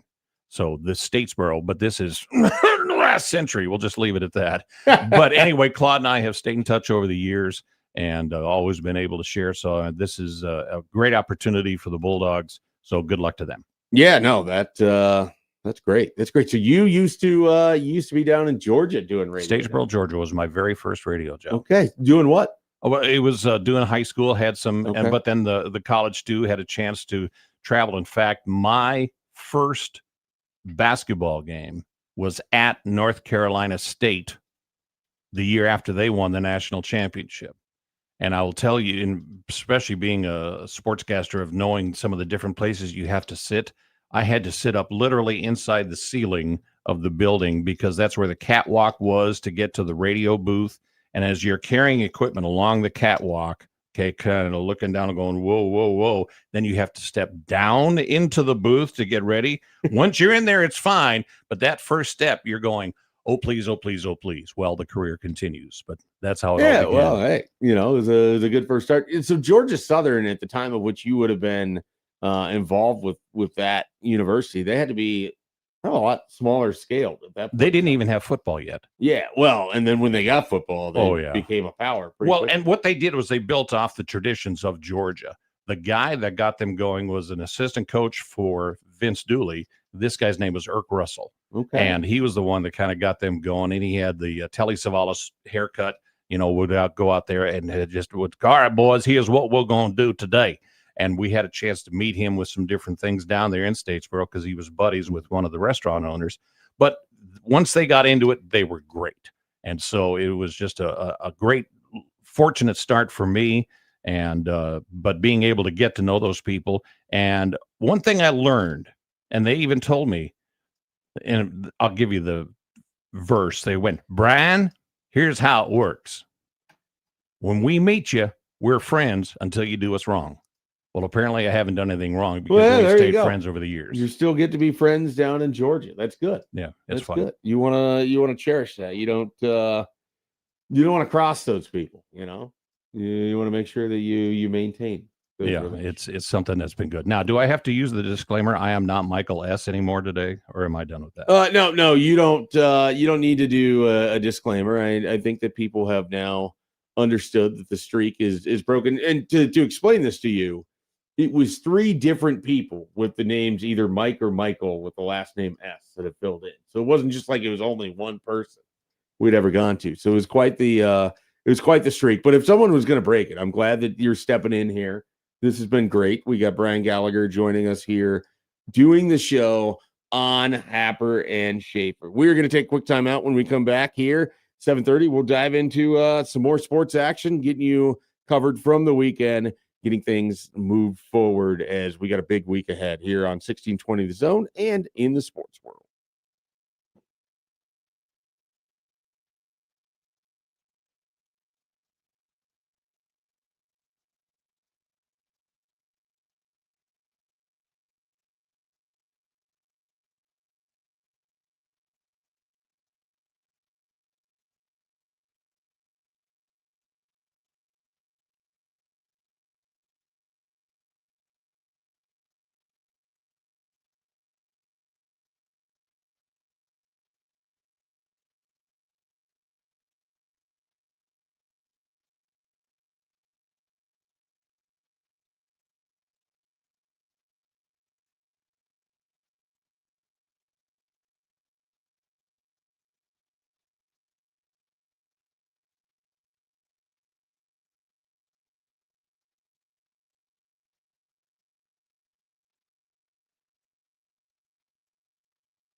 Welcome back here on 1620 The Zone, Happer and Schaefer Show. I'm Mike Schaefer, joined by Brian Gallagher. Hey, get yourself on the show today. If you'd like, you can hit us up on the Zone Twitter feed, which is, of course, powered by Liquid Trucking. You can always try to call in on the Prairie Flower Casino Zone hotline. If you'd like to reach the show that way, you can text in 402-951-1620. You can do that as well. You can join us on the stream where the YouTubers have been. Don't forget to email us at the Equitable Bank Zone inbox at Mike's at 1620 Zone or at Joey at 1620zone.com. Joey is all over it as well. And you know what else you can do when you are deciding to get a hold of us here, or maybe you don't want to, maybe you just want to focus on this. You can enter online at 1620 The Zone for the 1620 The Zone road trip, and you could win 4 tickets to the Kansas City Royals versus the Detroit Tigers. That'll be on August 23rd. You'll be inside the Blue Moon Tap Room, and free parking pass comes with that down there to Kauffman Stadium. 4 passes to Adventureland, $150 to Early Bird, Ted and Wally's, that's ice cream for those that don't know, for a year, and a $100 Hy-Vee gift card. All of that if you win, and you can get in on the contest at 1620thezone.com. That is a lot of cool stuff being offered in one giveaway, so be sure to check that out. All right, Brian, we were talking about your experience when you first got into radio with Georgia Southern, and then you told me that Georgia Southern has actually made the College World Series, and you were able to witness it. They made it twice in their history. 1973, so I was still in high school then, but in 1990 they qualified, and I had a chance to go with a friend and his son and my son, and went up and saw it at the old Rosenblatt. And this is where they were playing against a Mississippi State team that was very good, that has a couple of guys that you may remember if you're into some of the old Major League Baseball, guys like Will Clark. I remember Will and Clark. Rafael Palmeiro. Both played for the Dogs. It's wild. Both of those guys end up playing with the Rangers at the same time. Isn't that amazing? The Bulldogs at the same time. I mean, talk about a lineup you're trying to get through at that point in time. But anyway, so Georgia Southern's stay was not very long, but I did have a chance to catch up with a lot of the folks back then. And then looking back through the history, their coach at the time was Jack Stallings, and he is now one of the 2 numbers that have been retired by the program there, and did just a tremendous job. And it was always a treat to work with him and for him, and had a chance to go to some unique places, including Athens, Georgia. Had a chance to go there and broadcast when they did play Georgia, the early days of East Carolina baseball. Had a chance to go down to Florida State, Valdosta State, one of the state colleges there in Georgia. So it was always fun. It was always exciting. And for a young broadcaster, it was bliss. Yeah. Yeah, and they Georgia Southern now in the Sun Belt, same conference as Troy. Troy finished 3rd in the Sun Belt this year and is now one of the 7 remaining teams, and they've got a fair chance of beating West Virginia. We'll see how that one goes. You were mentioning, you saw Georgia Southern at the old Rosenblatt Stadium, and I've been kind of asking you, in the phone call when we talked a couple weeks ago ahead of the show and here off air, just your experience with the College World Series. Did you get to the College World Series much? You're out there in Grand Island, and this is a big event that's happening in Omaha. Was it like on your mind prior to Georgia Southern showing up? Had you been out there a few times for that was my first. Okay, that was your inaugural appearance. But one of the things was too is that in our world we're busy enough doing a lot of games that hard to get away. Sometimes it is a little hard to get away. But in that world, you realize that there's different things you watch as a fan than there is as someone who's working the game. And so it was fun. And it was a very relaxed setting. It was still exciting because of the fever pitch that builds when you have a rabid crowd from both sides. You're disappointed when your team goes down. And in our world, we try to mask that disappointment, even though it may be the team you got to go home to. But, I liked it. But I'm really excited about getting a chance to see the inside of the Schwab Stadium today. Yeah, it'll be interesting. I would love to hear from some people on this, like if they're kind of at the point. And Joey, do you know how many years we've been at Charles Schwab at this point? Are we at 15? I think 14 to 14 or 2012? 15 years. I can't remember if it was 2012. 2011 might have been the first year. So Okay. I would say 15 years, Yeah. 15 or 16. So we're now 15 years into this, and there's obviously going to be this love for Rosenblatt because of its hallowed history, and that's sort of the event was always just the Rosenblatt. Like growing up, when I first went to it, when I was a high school student and was able to convince my parents that I could figure out how to drive to the stadium and go down to the games, and we were doing that, and I went and saw Oregon State, North Carolina in the championship series. I mentioned that in 2006, and I watched Oregon State win it. That like I'd gone to Rosenblatt before. It stood out to me more when I was in high school than certainly in college. We would make the trek over from Lincoln in the summers and generally find our way in and out of trouble around the beer tents there at Rosenblatt. It was such an event, and it felt like that was such an iconic place. And then when you knew that it was moving downtown, it was going to feel more corporate, and I was really worried that it wasn't going to have the same kind of environment, and that the left field and the right field and the GA aspect of it wasn't going to be the same. All of these sorts of fears. And now we're 15 years into it at Charles Schwab, and that stadium, I think, has really kind of become its own. And there's certain games that evoke memories and emotions and feelings. I think we're pretty well past that conversation, Brian. But I am curious if there's people out there that are still, watching or listening or whatever that really kind of resent the fact that these games aren't happening at Rosenblatt. That this is sort of a different era for the College World Series, but it was a decision that kind of had to be made if Omaha was going to continue to keep hosting. And that is the biggest thing, because when this stadium project came through, there was still a groundswell of other communities trying to draw the College World Series away. And eventually everybody just kind of said no. And then really allowed the wheels to move forward to go ahead and, get in and make plans for the future, make the long-term plans for the future, and have a facility that is second to none. Yeah, Brian will have an opportunity to go in for this Alabama and Texas game should he choose to. I'd be very curious what you think of the facility, the stadium. It took me a little while, but I have really come to enjoy it. I've seen more than enough Nebraska games, whether in the Big Ten tournament or against Creighton in that building now, and then I've been to a handful of College World Series. I've been down there able to do radio, with 1620 even prior to working here full time. And I love the energy and the vibe that sort of has emanated from down there. It took a little bit of time for me, but it certainly for me has kind of come back and this is now the College World Series as I know it. Let's see what Terry thinks as he joins us here on the Prairie Flower Casino Zone hotline. Terry jumping on to talk a little here today about the CWS atmosphere. What do you think, Terry? Have you fully embraced and made the switch from Rosenblatt over to Charles Schwab? Yeah, I've made that switch, but there's still the memories of Rosenblatt. No doubt. There's also some things that I look at from a corporate standpoint that I think we can never recapture that I wish we had kept. And it'd be the simple things like number one, I think move the field in some. There were games at Rosenblatt. Man, the game was 18-19. The home run was with 2 outs in the ninth inning.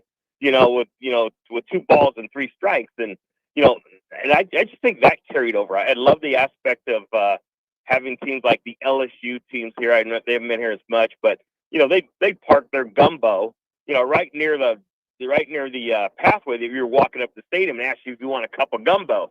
I mean, there was just those memories, and I also think I love Schwab Field where they're at, but I think the loudness of a huge victory in the last moment just exploded at Rosenblatt. The only thing that sucked about Rosenblatt was trying to get up the hill, trying to get into your seat. But other than that, hey man, this is the new market. This is the way it is. I think Omaha has helped just turn it into what we needed it to be.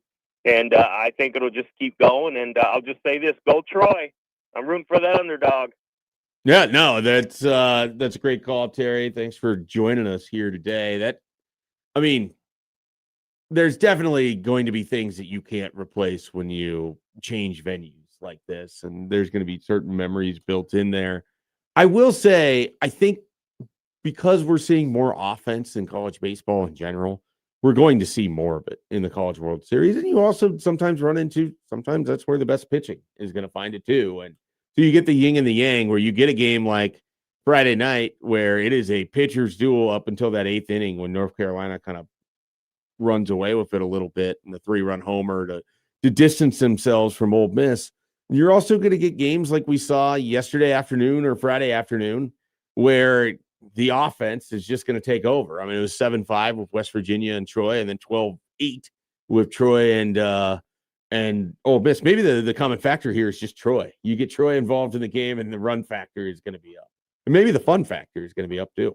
Maybe they just need to carry their bats more like the sword that shows in their emblem. And we are Troy! And so let the march begin. I mean, that's basically what it's been like when they're standing in the batter's box and then just putting it all over the yard at this point in time. I mean, so that's Troy has certainly not had a problem getting accustomed to what has sometimes been referred to the Grand Canyon of college baseball in Charles Schwab. So I definitely understand where Terry's coming from there, but I just feel like that place has really come into its own as kind of the home of the College World Series. The people involved have made it such a first-class event, and big, really big for the city of Omaha every year. I think its central location makes it ideal, and they have with the prepared hotels well. and Yes, with absolutely. If you're coming in from out of town, you really don't have to. If you're able to get one of those lucrative hotels downtown for this event, I mean, everything you need is right down there, and you can make it all walkable and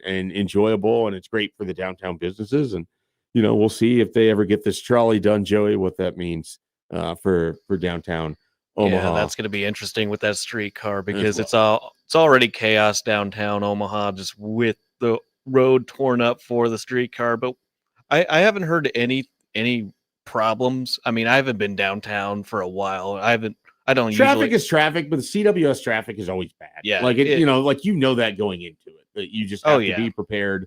You have to be more patient. And you just have to accept like this is what it is. That's why I'm following you to the game. Well, we'll see if I can practice which I talk about. Don't drive too fast, Schaefer. Hopefully no road rage coming here today as I look to get down there for those midday show with Matt McMaster that you can catch on 1620, as we are your lead up for the College World Series, which of course you can also catch on 1620. You know what else you can catch? You can get some headlines. We're going to have a cup of Joe coming up next here on Happer and Schaefer.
Welcome back in. Happer and Schaefer here. Mike Schaefer, Brian Gallagher filling in for Connor Happer here on Monday morning. Happer will be on the broadcast today. I'm checking my schedule. Yes, Happer will be on the broadcast today.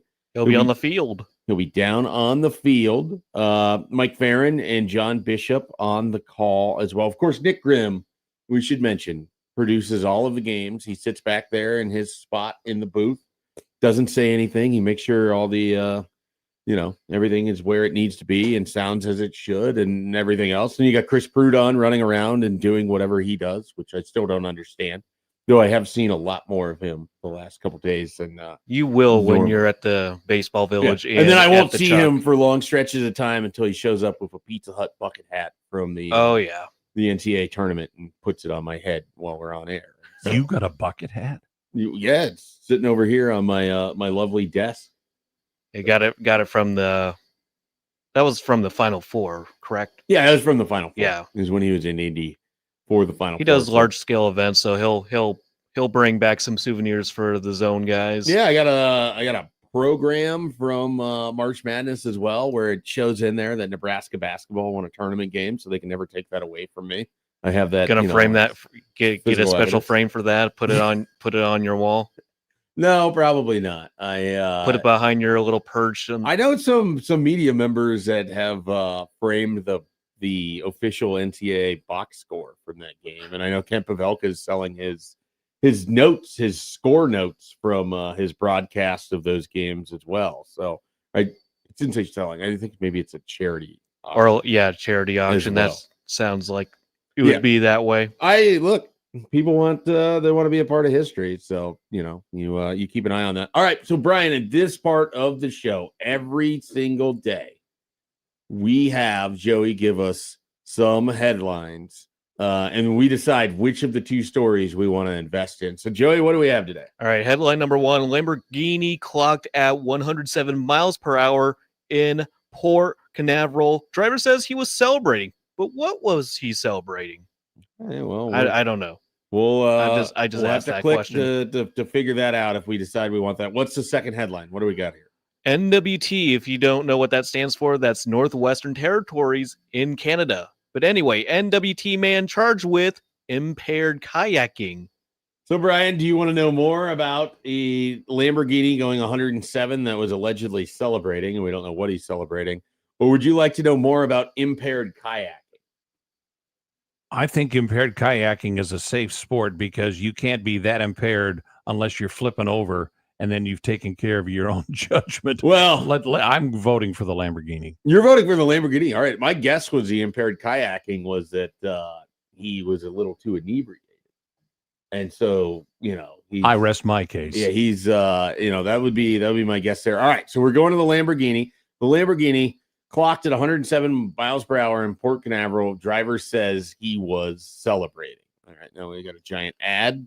We get that out of our way.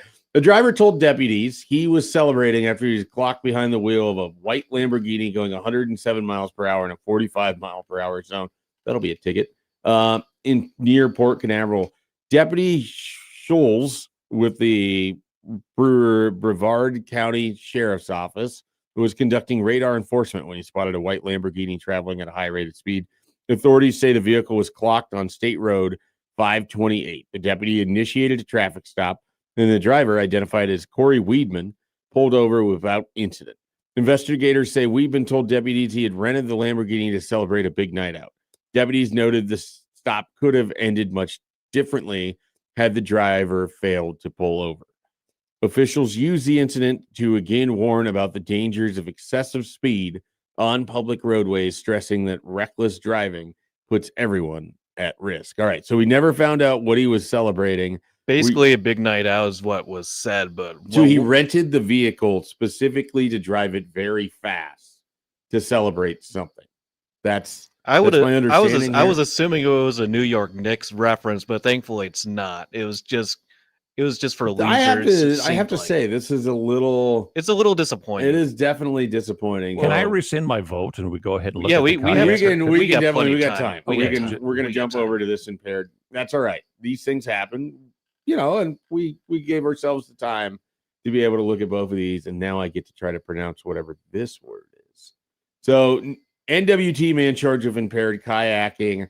Police say bizarre incident in Just say in the Northwest Territories. in Northwest Territories this week involved stolen kayak being paddled with snow shovel. Okay. All right. A man in Northwest Territories is facing criminal charges after allegedly kayaking while drunk. RCMP, so I'm assuming Royal Canadian Mounted Yep, Police. Yes. That's not where I was going with initially, which is I good. rescind my I'm glad vote that someone saved me on that. Said in the news release on Friday that the bizarre incident involved a stolen kayak on Marion Lake on Monday. Police said someone reported to them that an intoxicated person had stolen their kayak and was paddling it around with a snow shovel. When officers got to the lake, they found the boat capsized and the man in the water, apparently too drunk to swim to shore. Police say they helped him get out of the water and then arrested him. The 63-year-old man was charged with impaired operation of a vessel and refusal to provide a breath sample. In a written statement, RCMP Corporal Kevin Kim reminded people that under the criminal code, it is an offense to operate any sort of vessel while impaired, including non-motorized craft like canoes or kayaks. On the water, the risks are high. Conditions can change quickly. There's limited equipment, and response times are often longer, which makes these incidents especially dangerous for both those involved and for emergency responders. 63? 63, and he's stealing kayaks and paddling with a shovel. What a naughty boy. 63. It must have been. This is the ultimate Florida man of Canada. I will tell you that. Maybe he was out celebrating as well, and his version of celebrating wasn't renting a Lamborghini and driving 107 and a 45. It was kayaking with a snow shovel, even though neither of these were likely his own property. I hope he brought the right shovel. I mean, if it's a snow shovel, he's not going to get anywhere fast. Well, it doesn't seem like it doesn't seem like whatever the plan was worked in, whatever was built in his head did not come to fruition in reality here. That sounds like an old Cheech and Chong thing. Yeah, definitely. Well, the other guy's name was Brandon Weedman, so we've got a lot going on. Whoops. All right, let's take a quick time out here. We will come back in the 8 o'clock hour. We're going to talk some Nebraska football. Before we get to Tim Vergeese, who will join us inside Nebraska's Tim Vergeese, we'll talk about the recruiting weekend that was. But before we get there, I want to talk to Brian about Nebraska football, see what he's thinking ahead of the 2026 season. I want to know what players he's most excited to see with the kind of a lighter non-conference slate, so an opportunity for Nebraska to kind of ease into the season. All that and more when we return here on Happer and Schaefer.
Hey, welcome back into Happer and Schaefer. I am Mike Schaefer, joined by Brian Gallagher here, filling in for Connor Happer, who will be on the field today as part of the CWS broadcast. And so you can catch those. 1 o'clock, we'll get Alabama and Texas elimination game. One of them has to go home. And then later this evening, 6 o'clock, we will have Georgia, Oklahoma in a matchup to see who gets to move on in the winner's bracket and who will have to fight their way through elimination games in order to see if they can get into the championship series, which of course starts on Saturday. Now, Brent, I have to tell you, you have come in at a perfect time for the College World Series.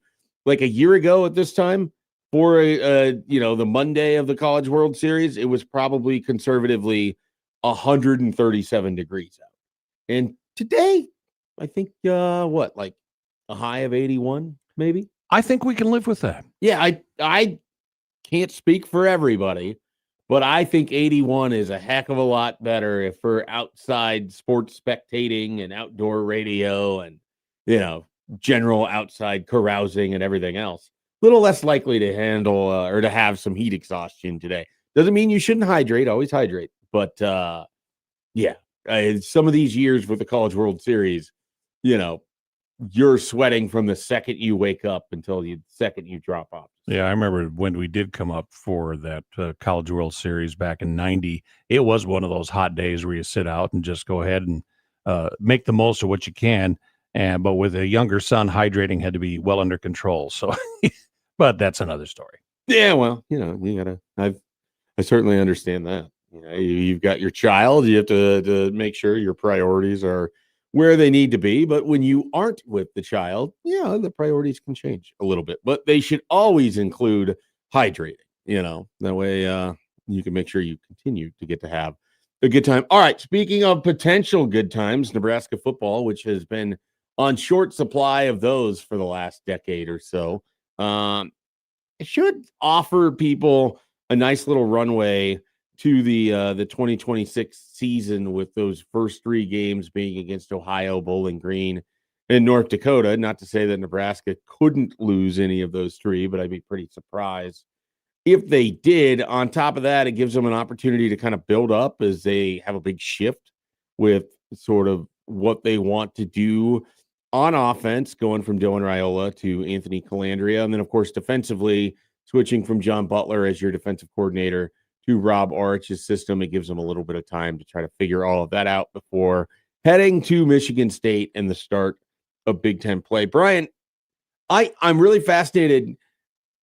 I'm just interested, like, when you think about Nebraska football for 2026 and you think about what has kind of transpired these last couple of years, what are you hoping to see out of this football team? Obviously, everybody wants more wins and more success and ranked wins and all of those sorts of things. But this is also just a team that still, feels like it hasn't quite figured out who it is and what it wants to be and where it wants to go when it's having success. I think a lot of what Nebraska is going to have to continue to do is continue its growth into the Big Ten. And what they discovered the hard way was that their lines may have been big enough for the Big 8 and the Big 12 in those days. But when they joined the Big Ten Conference, they realized that there was literally a growth curve that they needed to go through on both sides of the line. And they're getting there, but it does not happen overnight. And then the other teams have continued to get bigger. So when you line up on the field and you're looking up at the guy that you're going to have to block or try to block, that's a whole different dynamic. The other thing was Nebraska had its first difficult situation last year with the transfer portal, with Dylan deciding to go ahead and head west. And this is something that from a key player standpoint, they hadn't really dealt with before. And then all of a sudden, he's gone. So you hear a lot of the talk about Anthony Calandria as being the heir apparent. However, TJ Lateef showed he has skills. Mm-hmm. He has an ability, and he has a good foundation of the offense. Now, he's not as big as Calandria. Calandria looked outstanding in all of the lead up to it. And so all of us are anxious to see how that chemistry is going to come together. But I think Nebraska is really deeper at quarterback than they planned on.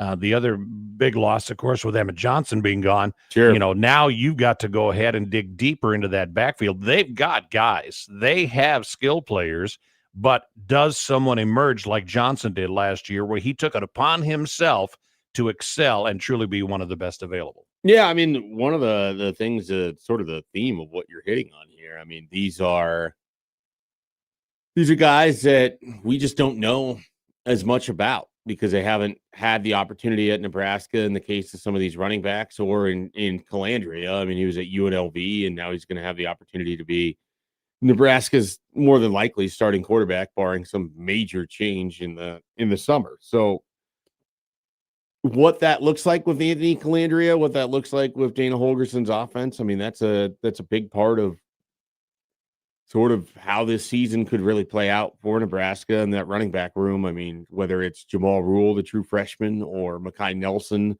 a guy who's been in the program a couple years, Isaiah Mosey, who was a freshman last year. I mean, you have these three guys where you don't have a ton of experience. They don't have a ton of returning repetitions and a ton of returning numbers to sort of fall back on. So someone fresh is likely to pop out of that group, and how productive they are is going to really kind of tell you how Nebraska's offense is able to move the ball on the ground. And of course, that matters up front. You mentioned right at the beginning there when talking about the offensive line, that's been one of the biggest changes with Nebraska this offseason, with Jeep Wade coming in and Lonnie Teasley coming in as offensive line coaches to replace Donovan Raiola, and a lot of emphasis put on the offensive line. I mentioned to you that I wanted to see if there was some specific players that you were excited to see. Do you have any names? Is there anybody that jumps out to you right away, that you're, those first couple games, you're going to be kind of locked in to see how they look, how they do, and what it means for Nebraska? Like a lot of fans, Calandria, I think, is going to be the one. Now, he's bigger, he's stronger. We saw that, and we saw the evidence is that,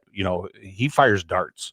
And so I think that's something that will enhance what Nebraska wants to do, because a lot of the offensive package that they have now really involves that stuff that moves so quickly. Raiola was a tremendous finesse passer, but trying to fire it into a tight window, that was something that was not one of his chose gifts. not to do it. Right. He just, there was a real misgiving that he had about putting the ball in harm's way, which is normally good, but at some point you have to be willing to try to make a play for your team to continue to put up points and to move the ball down the field and give your receiver opportunities to kind of win, whether it's on the outside and in one-on-one coverage down the field, or whether it's in the red zone. It just felt like too often Dylan Raiola was opting for more of the safe play, which gives you an opportunity to survive for the next one. But if you never end up scoring, or you got to put up more points per game. I mean, they were built to be a better offense than they ended up being last year. He obviously got hurt and didn't play in the final 4 games, but at the same time, Nebraska needed more offensively. I am sort of interested, like what do you think Calandria can kind of look like for Nebraska, or style of quarterback that he is relative to Raiola? I mean, there's going to be a lot more opportunity for Nebraska to have a quarterback that can scramble or an extend a play than certainly what we saw out of Dylan, who is more of you would say traditional, though at this point in football, I mean, a lot more common when your quarterback can get out and move than the ones that can't. I don't want to go too far back, but I do remember the days of Vince Ferragamo. Sure. Okay. And I mean, he was a little bit bigger, a little bit more physical, was an accurate thrower, but could run when he needed to. And then as you go back through the years, Turner Gill was a unique quarterback. But when he needed to throw, he could, and he threw very well. But they really had their skill set understood and developed. So that way, if there was a specific assignment, they knew it, they executed it. And I think that's one of the things that really got them through that phase. Since then, as it is for a lot of teams, it's been a search, and now it has been a long search. And part of that is that you had a lot of other programs learn and be able to bypass. The Huskers are on the right path. I am convinced of that. I am really convinced that Matt Rule is the guy to get them there, but it is going to still take time. You can't just flip a switch. You have to hit those switches one at a time, and eventually everything gets there. Yeah, it's interesting in this job. You tend to hear from the more vocal of people, and there's probably a vocal component of people that are already fairly convinced that Matt Rule is not the guy. With the folks in Grand Island, when you're having conversations with the people that you have back home, I mean, is it a lot of sort of where you're at with it, where, you know, we think this is a guy to get it done, it's just going to require some patience and some time to get there? Or do you sense a lot more angst and willingness to kind of, you know, the ship has maybe sailed and move on? I honestly hear the question, what do you think? Yeah. And so they want to see what my version Sure. is first, then they will share theirs. So that question tends to come out in those conversations, which is great. Right. I mean, you have a very devoted following there, much like the rest of the state. They want to go ahead. In fact, I've had several former players work as color commentators with me over the years, and it's been a real joy, and we're able to share some of the inside stories, at least the ones you can tell on the radio. But, you know, the overall, where the program is and where the program is going, I think deep down, they hope this is the right path. But when you look at the growth from volleyball, from men's basketball, from women's basketball, with baseball, and now all of a sudden they say, well, what about football? That's ultimately the next question. Yeah, well, and I mean, I think it's a fair question. We saw again over the weekend, track and field had success in the championships, and so Nebraska just capping off an all-time athletic year. You know, they're going to have their highest Directors Cup finish that they've ever had. They don't have that many athletic programs, Brian, but the university athletically just went through a year in which we obviously know what the basketball team did, and softball made it to the Women's College World Series, and baseball hosted a regional again. And women's basketball made it back to the NCAA tournament, and volleyball did what it, I wouldn't say the expectations were higher. They were stunned. They were stunned, but yes. they were also stunned by the team that went on to win the national Right. championship. So, well, wrestling. Yep. I mean, another great job there. Yep. Give Troy Danik credit. I mean, he's learned that with some of these programs, you give them a guidance, but then stand back and watch and enjoy. Well, I think you put the right people, or you put people that you think can do the job in position, and you kind of stay out of the way a little bit. And you let Amy Williams work through things, and you let Rhonda Revelle work through things, and you let Mark Manning work through things. And eventually, you know, if you believe in these people and you keep giving them the resources, and that's the big thing in Nebraska, is if you're a coach there, you have a lot of resources you may not have somewhere else to be successful. And so it's kind of on you at that point. And we've seen a lot of these coaches, you know, Fred Hoiberg, it didn't look the best early, and he made some changes. And now Nebraska basketball is in as stable a position as really I can remember, until you go back to kind of those glory days, though it didn't lead to necessarily much, but that run in the 90s, you know, that is kind of at the very forefront of when I first started getting into Nebraska basketball. And then I was more into it when it was Barry Collier and your guy Wes Wilkinson was playing down there. And so I just think with Nebraska athletics, it has proven that if you give a little bit of time and a little bit of space, that the right coaches will make that happen. The big question is Matt Rule the guy for Nebraska football? And we've seen, I think he's shown evidence in some ways, and certainly I think he wants to be here. And that's a big part of, you know, whether it was Scott Frost, Bo Pelini, some of these other coaches sort of resented everything that came along with being the Nebraska football coach. I don't think that's Matt Rule at all. They just need more of the wins to follow. That'll make it easier for people to kind of accept where things are at. Well said. But you know what? My vote still stands. I still think Matt Rule is the guy, and 5 years from now, we'll all be smarter. Look, there's definitely a world where that plays out. They have to have at least a decent enough year, and then 2027 I think could be a big jumping off point, especially for, and I don't know how much you paid attention to this in the off season, but you end up with that 5-for-5 rule passing, which they're having a discussion about here in the end of June. Anthony Calandria suddenly turns into a quarterback you thought you were getting for 1 year, where he would be available to come back in 2027. And then you'd have an experienced starter that has spent 1 year in your system. You're able to kind of build that offense up, and everything you're trying to do with the offensive line and Jeep Wade and everything else. It really kind of paints the picture that 2027 could be a strong year, but it starts with things coming together this year. When you kind of envision what it looks like for Nebraska football, what's a successful season in 2026 for you?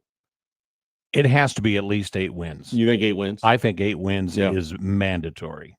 I was going to be tough. It's a much harder schedule this year than last year. And my biggest beef with Matt Rule in general, because I think he does a good job with a lot of different things, but it also just feels like this team has underachieved all 3 of his seasons so far from a wins perspective. Like they're better than a 7-win team last year. They're better than a 7-win team the year before, and certainly better than a 5-win team in 2023. Now, they had the world's strangest game of musical chairs with quarterbacks and everything else, but still, you had enough games that you kind of gave away at the end that getting a 6th, 7th win in 2023 wasn't unimaginable. And then last year in 2025, you're sitting at what 6-2 going into that USC game, and you got to have better Novembers than what we've seen so far. And that Iowa game still seems to be the bugaboo that they cannot get away from. No, and I don't want to say get through. Yep. Well, and last year it actually felt like a step back in the Iowa game, where the previous 2 years were more like what we have seen, where it's a walk-off field goal and stupid miscues from Nebraska doesn't allow them to take advantage of the game at the end. Last year, it felt like Iowa put some actual distance between the two teams. Now, TJ Lateef, pretty banged up. Nebraska played a pretty good first half, and then the dam broke in the second half and could never really recover, and certainly didn't have the offense to be able to sort of hang in there. Is there a game that you're looking at this season, Brian, where you're like, all right, we're going to know a lot about Nebraska when they kind of get through this? I think Michigan State. Okay. I do. I right think off the bat. That has to be the one where, if they are able to go 3-0 in non-conference, which we are going to give best wishes for today. I don't want to say assume, but I do want to say best wishes. I'm pretty close to assuming. All right. But let's say they're 3-0 going into Michigan State. Get off to the good start. Show what you got. Let's go ahead and set the tone right there. Yeah, well, and then you follow up that Michigan State game with a Maryland team at home that's going to be game. They've got some young talent that they really gave Nebraska problems out there at Maryland. Maybe catching them at home will help. And then you start to get into where things get difficult with the Indiana game, and then you go from Indiana out to Oregon, and from there you get your bye week and you come back. And I want to say that that game after the bye is that Washington game. And for me, that's kind of a really critical one. That's a game at home. It's on Halloween. It's a game that, if the season sort of plays out as people think, and Nebraska's 5-2 with their losses being to Indiana and to Oregon, you've got a Washington team that might be a top 25 team or a borderline top 25 team. They're right in that same kind of range in the Big Ten where Nebraska finds itself. Brian, I feel like that's the sort of game Nebraska has to be able to win under Matt Rule. Like, we haven't seen them win in that situation recently. We haven't seen them prove that they deserve to be part of the upper echelon of the Big Ten or even the upper middle of the Big Ten. That game in October, like I've mentioned it quite a few times, it just feels like it's really critically important for Nebraska to come away with a win against a Washington team that, a lot of people are high on. And it's an opportunity to go into November. You'd be 6-2. You'd be in that spot again, where this time you've got Illinois on a Friday, and you got to go out to Rutgers, and then you have Ohio State coming back to Lincoln, and you finish up with everybody's favorite neighbor, the Iowa Hawkeyes. Indiana is the best proof that it can be done. Sure. Here they go in last year, and he starts over. Okay, here we go. And he stayed on his path the entire season, and guess what? Yeah, well, there's a world of difference between what Kurt Cignetti has done in his 2 years and what Matt Rule has done in his 3, and just in terms of belief and getting those guys to play, and then getting them to play how he wants, getting them to run and operate the systems and everything else. And, that's what leads to the Heisman for Mendoza and a national championship for Indiana. I mean, I know you weren't super deep into the college sports scene when you were growing up in Wisconsin, but did you ever imagine a world where Indiana college football supersedes Indiana basketball? There was no way. Not while Bobby Knight was alive. No, and I never saw Cignetti throw a chair. So, I mean, I guess it shows that he can do it his way. He seems like he has the personality where he could throw a chair. Oh, maybe in a closed-door meeting, yeah. But a little prickly there, that Kurt Cignetti. But, yeah, I mean, it's Indiana is the sort of the thing that everybody can point to say, like, hey, this is a different era of college football. It's not the same standard teams that are, preventing anybody else from being able to break in. But that is also what makes them such a major outlier to me. And I'm fascinated what what that team does as a follow-up. They're going into year 3 under Cignetti, which already features 2 playoff appearances, a completely unfathomable first season, followed by an undefeated 16-0 season. I mean, there was times where the NFL didn't even play 16 regular season games, let alone now a college football team playing 16 games. They won all 16 of them. I don't know how Cignetti follows it up. You won't have Mendoza. He's off to the Raiders. The handful of other guys that are gone, but they're going to be good. That's going to be a critical home game for Nebraska in early October. Huge. I do want to pass along special condolences on behalf of George Darlington. Yeah. We lost him, and he was a guy that I had a chance to meet years ago.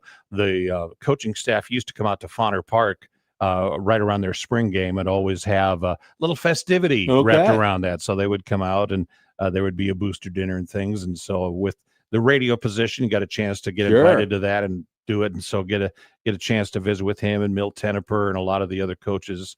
And Coach Osborne typically didn't come along, but every once in a while, Bob Devaney would be the escort, if you know what I mean.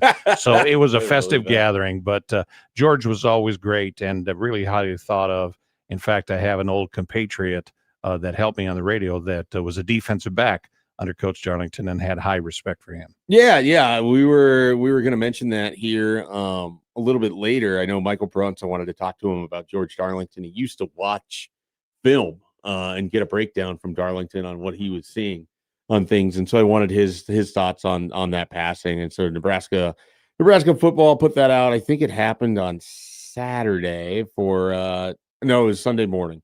Sunday morning, he passed away. George Darlington was 87. I did not realize until I was reading kind of the bio with him that his coaching career kind of had him all over the place until Tom Osborne hired him as not a defensive backs coach. That wasn't his first job initially. He was a defensive ends coach. I did not know that about George Darlington. My relationship with him is he's someone that I would see up in the press box, and he kind of sat over by us in the press area for much of the last decade. Like, he was routinely at home games. He's a guy that, loved being at Memorial Stadium as often as he could be. And he had such a great career as an assistant coach. You think about those great secondaries, Brian, in the 1990s and Darlington and really the 80s too, before that, when he transitioned over to being involved with the defensive backs. I mean, they really took off. I mean, he was a really, really good coach. He became the defensive backs coach in 1986. And like I said, I think about all of those great teams that I grew up with in the 90s, and Ralph Brown and Mike Brown and Michael Booker and all of these great defensive backs. And Darlington had a big hand in that. And certainly in recruiting them and evaluating them and then getting them from being really good players when they come in as high schoolers to putting them through that path that, guys like Ralph Brown played 4 years at Nebraska. Mike Brown played 3-4 years at Nebraska. Like, those guys had a ton of talent, but it was a tutelage from Darlington that really elevated them. And it was very assignment oriented. And they also had that physical brand of football that Ron Brown carried over and continues to. I mean, he's in more of an advisory role as far as personnel for the Nebraska now, but physicality was one of the things that he helped to bring and emphasize how important it is all over the field. And it's amazing how that really shows up on those long plays when all of a sudden somebody's downfield blocking, helping to create that path. Well, if you're not trained to do that, it's easy to turn into a spectator, not under those coaches. No doubt about it. No doubt about it. Well, look, Nebraska has had great secondaries throughout its time in football. George Darlington was a big part of that. They are still looking to have great secondaries, adding to their secondary here with recruiting. They had a big recruiting weekend, picked up a couple commitments, not anybody that'd be playing as a defensive back, but a couple guys out of the Kansas City area. We were going to talk with Tim Verghese of Inside Nebraska, get the scoop on Justin Lindsay, who committed on Saturday, Caleb Green, who flipped from Missouri to Nebraska on Sunday, and everything else the Huskers have going on recruiting-wise when we return here on Happer and Schaefer.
Welcome back in on a Monday morning, 8 o'clock hour. Happer and Schaefer. It is 8:30, and that can only mean one thing. It is time for Tim Verghese to pop on and tell us everything we need to know about what's happening with Nebraska recruiting.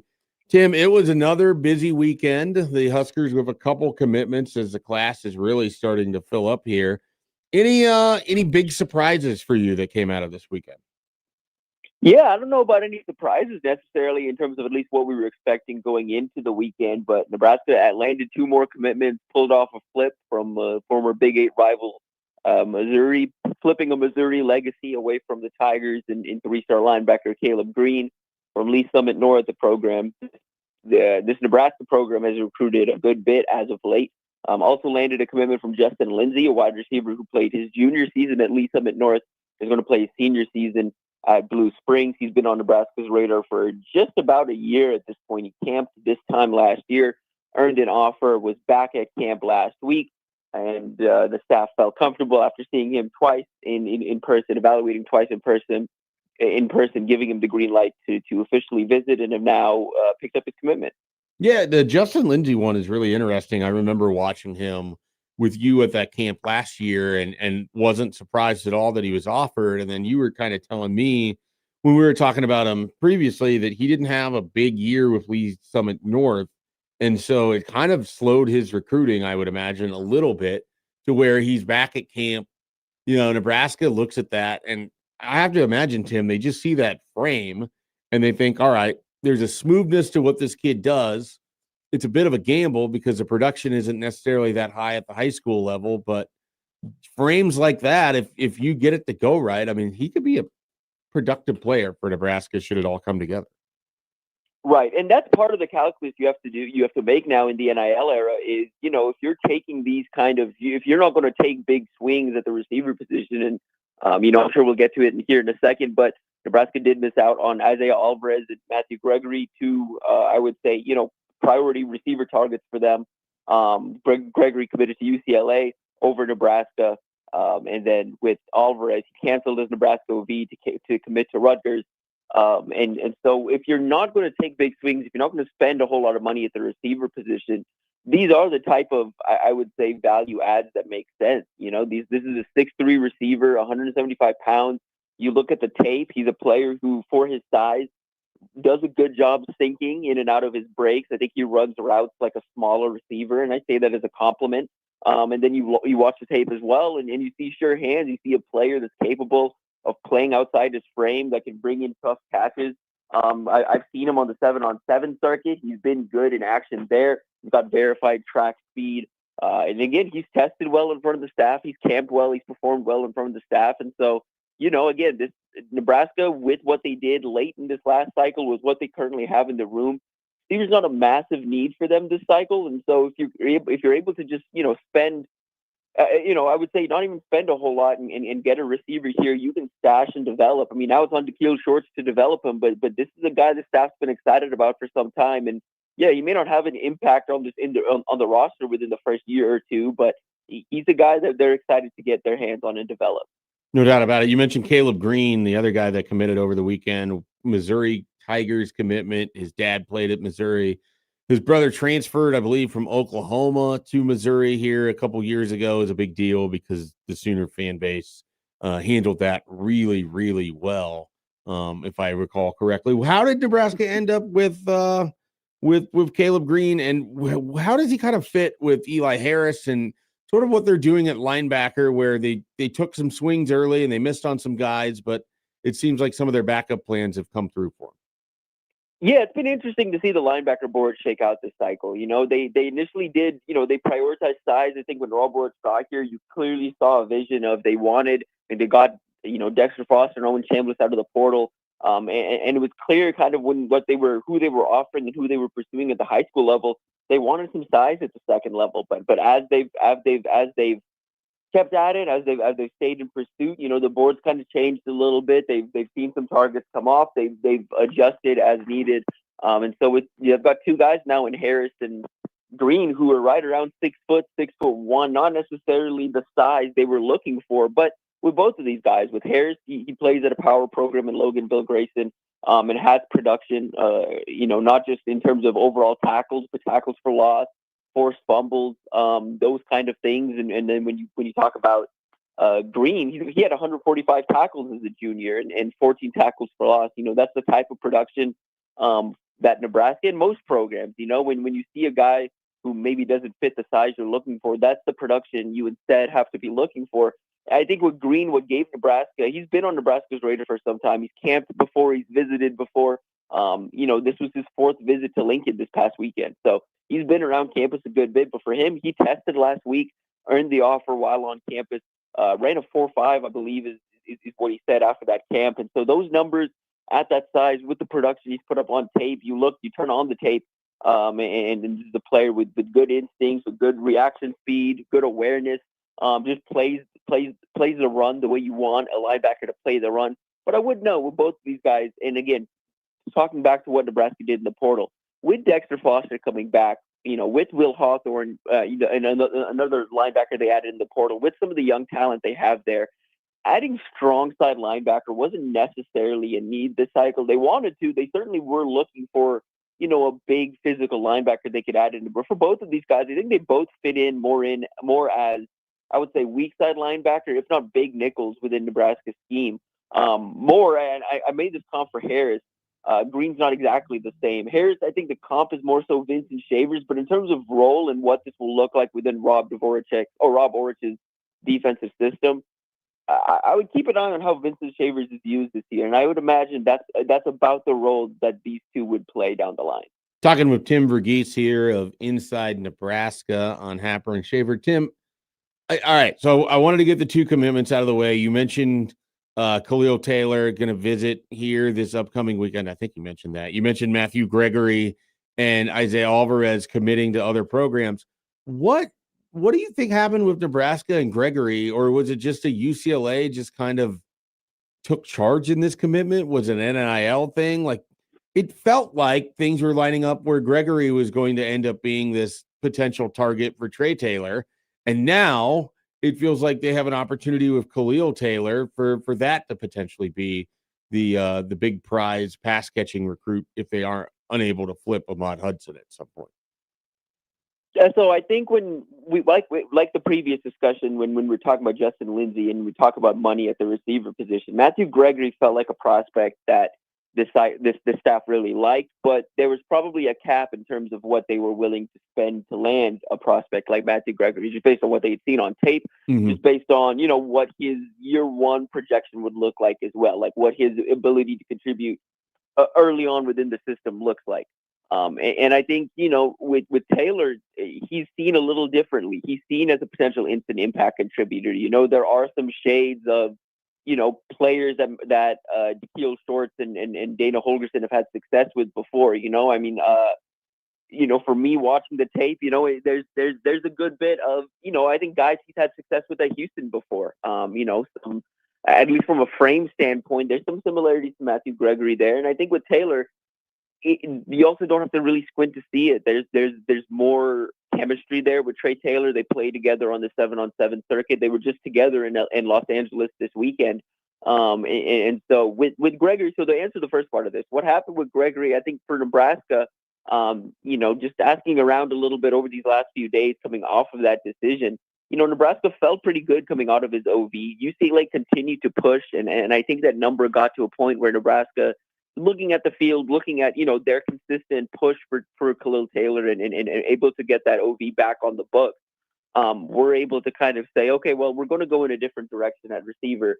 We have a receiver we feel we're a little more, we feel, I think, a little more comfortable spending money on is what is the read I've gotten. But they still have work to do. Khalil Taylor is going to be in town this weekend, but there's ground to make up on Penn State. He was supposed to be in Nebraska this past weekend, right, but he canceled that visit coming off of that Penn State OV. He's been training to Penn State, not set to announce the decision until next month. Was scheduled to visit Bama this coming weekend, has now canceled that visit, replaced Bama with Nebraska. So Nebraska will get a final shot. They do have some relationships here. Dikeel Shorts, of course, has been working this recruitment for just over a year now, if not longer. And then Anthony Johnson, the assistant director of player personnel, is a Pittsburgh native, just like Khalil Taylor. He's been in daily contact for the last few months. Been a key reason Nebraska's been able to make up some ground, and a key reason Nebraska's had to get this last OV, and why Nebraska's making this push, I would say, in closing the gap on Penn State late in this recruitment. So you mentioned Trey Taylor, Khalil Taylor. They're playing on, I don't remember what the name of the team was. Cold Blooded. Does that sound right? Cold Heart. Cold Heart. All right. So they were playing. I happened to find my way into watching this on Saturday. And what do I see on my television? But Trey Taylor is attempting to engineer a game-winning drive. I have a couple questions here. Does he normally wear his 7-on-7 like chin strap on his nose all the time, or was that just happening at the end of? Do you know what I'm talking about, Tim? Yes. Yeah. So I would say, like, so 7-on-7. The funny thing is they have the helmet rule. That's important, and I get it. But like for quarterbacks, especially when we're not in championship type settings, the helmet on the quarterback is, I would say, it's not necessarily mandatory, or they're Sure. not really checking for it. But it was part of the rules for the finals, and so he had to have it on. And I think that was part of the reason for it, was keeping it on as loose as possible. It just seemed like it wouldn't be particularly comfortable having that strap like right up around his nose, like it's a muzzle for a dog or some sort.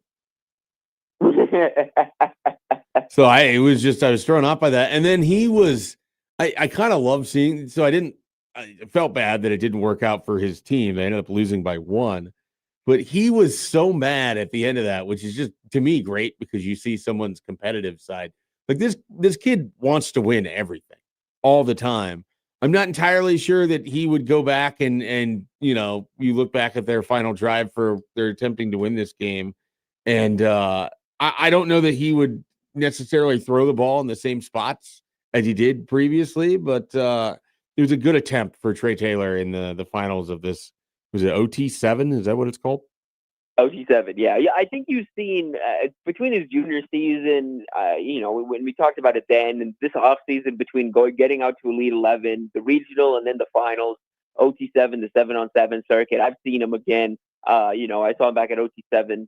We saw him obviously a couple weekends ago at Elite 11 finals, competing with the top quarterbacks in the country. I think something that we've really gotten some clarity on with Trey, and something that I think has been the reason for his rise up the rankings, and I think the change in how evaluators talk about him is that competitiveness, is that fieriness. You saw it on the field last year, going head to head with Israel Abrams. Again, a game they didn't come out on top in, but they went back and forth. It was a truly just whoever gets the ball last won that game. It was a drive for drive, two of the top quarterbacks in the 27 class going against each other. Abrams now happily and firmly committed to Miami. And those two, they're somewhat attached at the hips. Those two careers, they'll be compared against each other for the foreseeable future, because they played against each other in high school. They've been playing against each other for a while, and they have something of a friendly rivalry, I would say. And then you see that continue into this offseason. Again, I saw him in April at OT7. It wasn't OT7 finals. It was just an OT7 competition, regionals. And again, you see the fieriness there. You see the want to win. You see the desire, not just to win, but to dominate. Again, when I saw him in April, it was going up against Israel Abrams again. He was feeling that loss from the season in the fall, and he took that game personally. And he left no doubt in that game. And then carried that over into Elite 11 finals, and carried that over into OT7 finals, and we'll see it again. Potentially this week here in the state, in potentially the Battle of the Boneyard this weekend. We also have a local 7-on-7 tournament later this week between some top teams in the state. So excited for that. Excited to potentially see him in action, and we'll see it again in the fall. Again, if you haven't seen Trey Taylor play football before, the competitiveness is just part of his game. I think you see it in how he plays football and how he approaches drives. He's looking to match. He's looking to score. But I think I think it's something you have to kind of see, and I'm excited for his senior season, excited to kind of see what this looks like after this offseason of development. Absolutely, Tim. I have like 7 more questions, but we are out of time. That's good though, because people can go to Inside Nebraska, watch the recruiting blitz, read your great work over at Inside Nebraska, get caught up on everything recruiting. Another busy week ahead. It's going to be a busy month of June. Tim, of course, will have it all on lockdown over at Inside Nebraska. Tim, thanks for joining us today. Of course, appreciate you guys. All right, that was Tim Verghese of Inside Nebraska. Like I said, there's plenty that we didn't get to. I wanted to ask about the offensive line guys, Kyler Kuhn, Barrett Kittrell, Jalen Hill could have a decision coming here soon. Could be Nebraska as well, but ran out of time. So if you need answers to those things, get over to Inside Nebraska. If you need more from us, stick around. We'll be back here as Happer and Schaefer continues finishing up the 8 o'clock hour.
Hey, welcome back here on Happer and Schaefer, 8:50 in the morning, finishing off a 8 o'clock hour. Appreciated Tim Verghese jumping in there. Nebraska again picked up 2 more commitments. I was going to look. What are they at here?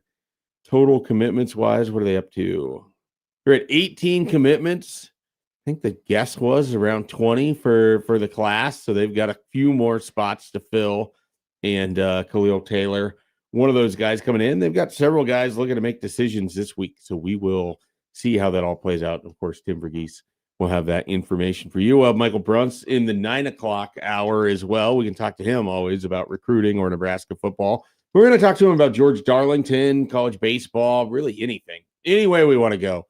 Always available for us with Michael Bruns of Husker 24/7. Brian, I don't know how closely you have been following the Brendan Sorsby thing, but we have a new twist and turn here. As 23 minutes ago, we got a Pete tweet from Pete Thamel, who let us know that the Big 12 has filed a complaint in federal court in Dallas for a declaratory judgment, which would effectively give the league the ability to enforce its bylaws. This comes in response to Texas AG's letter last week. This would empower the Big 12 to have autonomy to make a decision on Brendan Sorsby. This doesn't necessarily mean that the Big 12 would suspend Brendan Sorsby, but they would like to have the ability to enforce their own rules rather than when the Texas Attorney General, Ken Paxton, more or less told them that they would be sued if they attempted to do anything that would defy a court ruling that allowed for the injunction that would allow Brendan Sorsby, who was suspended for gambling on games of which the Indiana Hoosiers played in 2022, among many other bets that he has made. So that story has just been back and forth here for the last couple of days. And so along with that, they are also seeking a where is this at here? Basically, they're also seeking a preliminary and permanent injunction barring defendants from seeking to deter, coerce, prevent, or punish the Big 12 for exercising its rights under its bylaws to sanction Texas Tech University related to its handling of sports betting activity discussed in the complaint, including if Texas Tech fields a student athlete in Big 12 competitions who is engaged in collegiate sports betting activity. So, again, we have had to learn here in recent years, Brian, you need a law degree if you want to follow college sports in the offseason. If you just wait till when they're playing the games, no judges involved.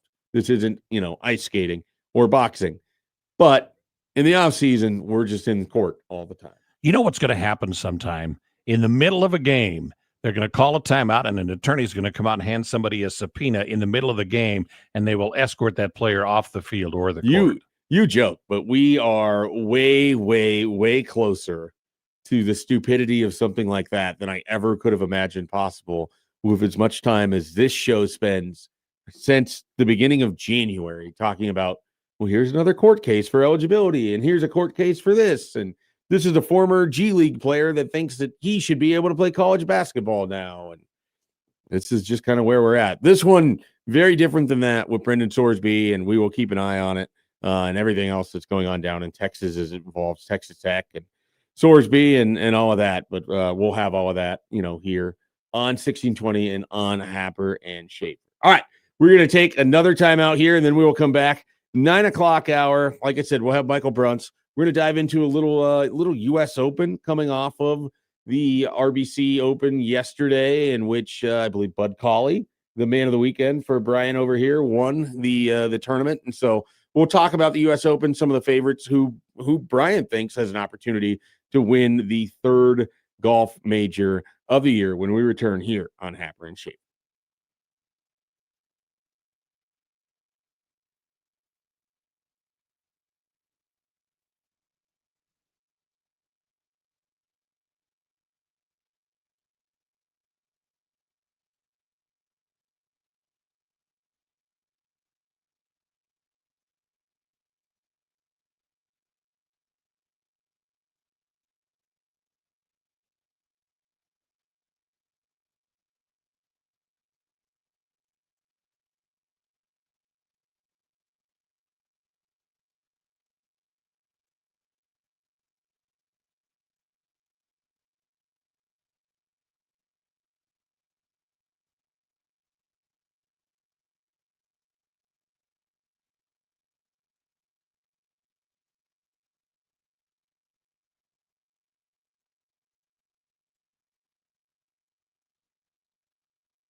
Welcome back into Happer and Schaefer, just about the 9 o'clock hour here on the show. Now it is officially the 9 o'clock hour as we watch the clock roll over from 8:59 to 9 a.m. Always a beautiful sight. Final hour here on the show. Final hour of Brian joining us here on Happer and Schaefer. You can catch him today with Matt McMaster, the in-between show between the Alabama-Texas game and the Oklahoma-Georgia game tonight. He'll be down there at the Omaha Baseball Village. I know Brian's very excited. Cheeseheads welcome. Yeah. Well, so I'm a Vikings fan. Oh, that's good. Packers fan. Attaboy. Yes. Matt, who you will be doing the show with today, is a Hammond Bears fan. And I'm waiting to see how that goes because I've got several golf buddies back in Grand Island that are Bears fans, and they cannot adapt to the idea of the Hammond Bears. The Ham Bears. That's what we call them around here. I would have preferred Gary because the Gare Bears would have been even better. It would be better. But, you get what you get. You don't throw a fit, they say. And, well, I think a lot of Bears fans might be throwing fits if they actually become the Hammond Bears, but we will see. Okay, so you are a big golf guy, and you were telling me about you had seen Tiger, and you've been down to the Arnold Palmer, and you gave your man of the weekend to Bud Cauley for winning the RBC Open. So you're locked in on golf. Love it. U.S. Open, Shinnecock Hills this week. U.S. Open, I have kind of I wouldn't say love-hate relationship with. I don't enjoy it as much as the British or the Masters, in part because I'm not always the guy who wants like the carnage of the +1 or, sometimes it gets a little squirrely in my mind with the U.S. Open. But I am excited to kind of see what happens here if we get another Scotty Scheffler performance inside a major event where he just takes over and dominates. He has the best odds coming into the weekend. Of course, Rory playing great golf right now as well. Is there anybody that you kind of have your eye on at this point in time as, maybe not the favorite, but as someone that you think has a great chance of leaving with a win? One of my favorites of the last 10 years is Tony Finau. Okay. He's a guy that has plenty of game, a guy that, always takes his family with. So, he literally has his own entourage. It was wherever wild he goes. that he was not qualified for the Masters this past year. But, he's a guy that has the game. He has the distance. Seems to have the discipline. But every once in a while, that shot comes out that seems to hurt. And at an Open, that turns into 2 or 3 shots. And so, like you said, sometimes that Open can border on the ridiculous. And they're talking about taking the rough from 4 to 8 inches or whatever it is, trying to increase the difficulty. I understand you need to stay in the fairway, but you don't need to, rip away somebody's game by having that one shot get offline. And not for some, there's no sympathy. Okay. Some people love this. They love the U.S. Open because it's like, oh, this is what it's like when me and my friends are out there duffing it around the local muni. And it's, not like that at all. It's some of it is that you want some drama because there's always the element of golfer versus course that comes into play at these events. There's still plenty of drama. No, I agree. Yeah, and Augusta is a great example because of the shape and contours of the greens, the approaches that they have. You leave that shot short at all, it's going to back up into the water. If you go into the flower beds, you're putting up at least a bogey and maybe a double. So, that has it. And each of the Open courses has that. And Shinnecock Hills is going to reach out and just rip people's clubs apart this weekend again. So they'd better be on top of their game. But deep in my heart, I believe Tony Finau is looking at a breakout. We'll see if my prediction holds. Okay, that would be quite the breakout. He's been golfing better as of late, but like I said, he was not qualified for the Masters. Is he qualified for the U.S. Open? That's a great question, and I'll get back to you. Okay. So that's something we'll have to look into here. Like I mentioned, Scotty Scheffler at plus 455 right now, Rory McIlroy plus 940, John Rahm 10-1, Xander Schauffele 18-1, Cameron Young, who I had picked to win the Masters and looked like he was in position to potentially do so. He's another. He's at 20-1. That's a guy that I've enjoyed watching these last few years as he's really elevated his game. Brooks Koepka, who withdrew from the WBC this past weekend, he is at 23-1. I would keep an eye on that if you were someone who was looking to get involved in this. I just would want to make sure that he's feeling good I think it was a hand injury that caused him to pull out. Matt Fitzpatrick, who actually finished second at the RBC at, I believe, 15 under, 25-1. Tommy Fleetwood, 25-1. Ludwig Oberg is 26-1. Bryson DeChambeau, 27-1. Colin Morikawa, 33-1, and on it goes. And so, again, this is one of those events that you have to be able to minimize the blow-ups. They are going to come for everybody. And the winning score, sometimes at the U.S. Open can be a plus. I think Ernie Els won it one year is, 1 over. So you're never quite sure what is going to happen at this event. You're a golfing guy. I mean, how have you sort of transitioned in the world of live golf that now it seems like live golf is over and some of those guys might be coming back? Some of them might not golf, outside of their opportunities for the exempt sponsorships that they have. They will have to earn their way back. Plain and simple. It's too bad that the feud took over. It's too bad that it had some adverse effect, but like anything, the cream rises to the top. And so if they come back and play well, and they can get the opportunity, it'd be just like if you were coming from, an amateur status. I mean, you have to go to Q school or whatever. There you go. Just go through the process again. And there's money to be had and money to be made, and they can prove again that they have the game that belongs there. It makes me wonder how many of those guys just aren't even going to bother with it because they've already made oodles of money, really just being a professional golfer, but then getting paid to join the Live Tour sort of took some of that out to where it's like, are you willing to put in the work to go qualify, to go do these sorts of things that you can be able to play in the U.S. Open, or you'd be able to play in the PGA Championship, or, the Masters, because if you haven't won it and you don't win PGA events, there's no other way onto the Masters. Like you have to be able to be in the qualifying for these things without exemption. And a lot of these guys that have gone over to the Live Tour, they might be exempt for 5 years because they had previously won a major. But that goes away, and so then you have to be able to qualify. Sergio is always going to be able to play at the Masters because he won it. But is he always going to be able to play in some of these other events? I mean, we will find out what his interest is in doing some of that. Only Brooks Koepka and Patrick Reed took the amnesty, I guess, if you would, or whatever it was that you would call it, from the PGA when they're like, all right, if you want to come back in, well, here's your pathway. This is what you got to do. And a lot of players rejected that, and those two guys didn't. And so they're back in, and we'll see, what that means for everybody else in the field. Dustin Johnson not taking that disappointed me. Because it doesn't surprise me, though. He's one of those guys where I just don't think the interest to be great is there anymore. Well, and that's where, because when he's great, he's great. No, I agree. He was, prior to him going over there, I mean, I wouldn't call him a favorite, but he was definitely a guy I was always rooting for. A guy that I was excited when he finally won, his, what did he win first? Did he win the U.S. Open first or the Masters first?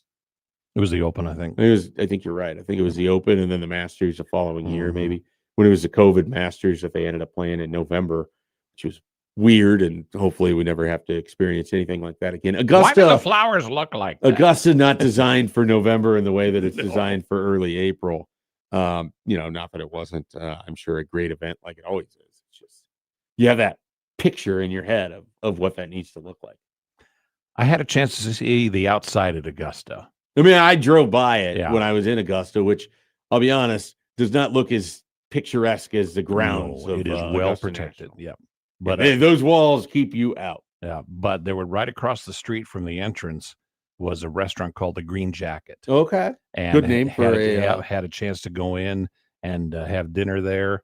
And as you walk down the hall, you had all the pictures of winners and then the autographed, of course. Okay. So I mean, it was really an historic trip, and you had the Bobby Jones this and the Sam Snead that on the menu and all of that. So, but for today's players, you may have people going, "What's this?"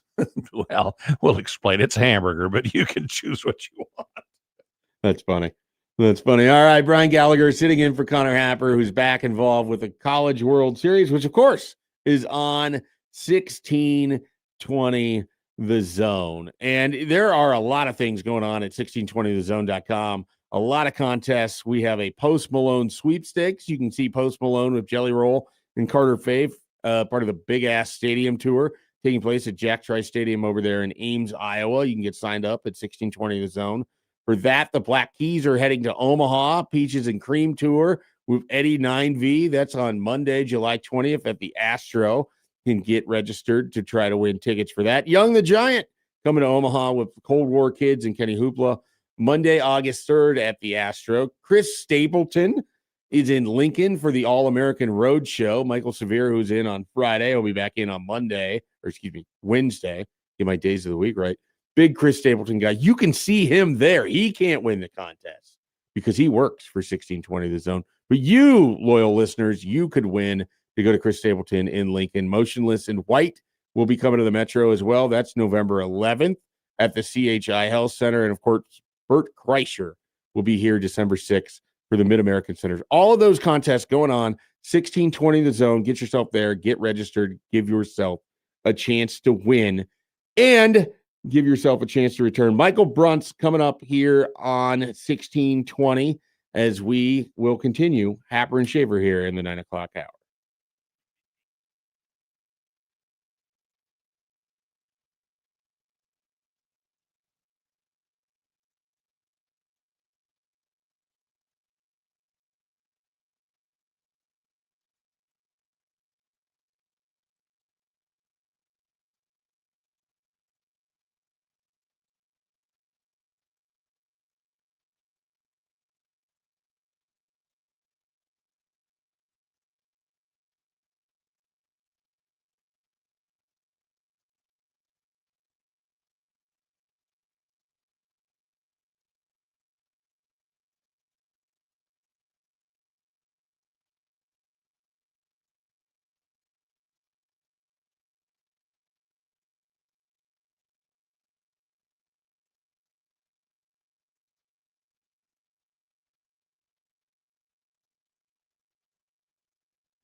Broncos country, let's ride.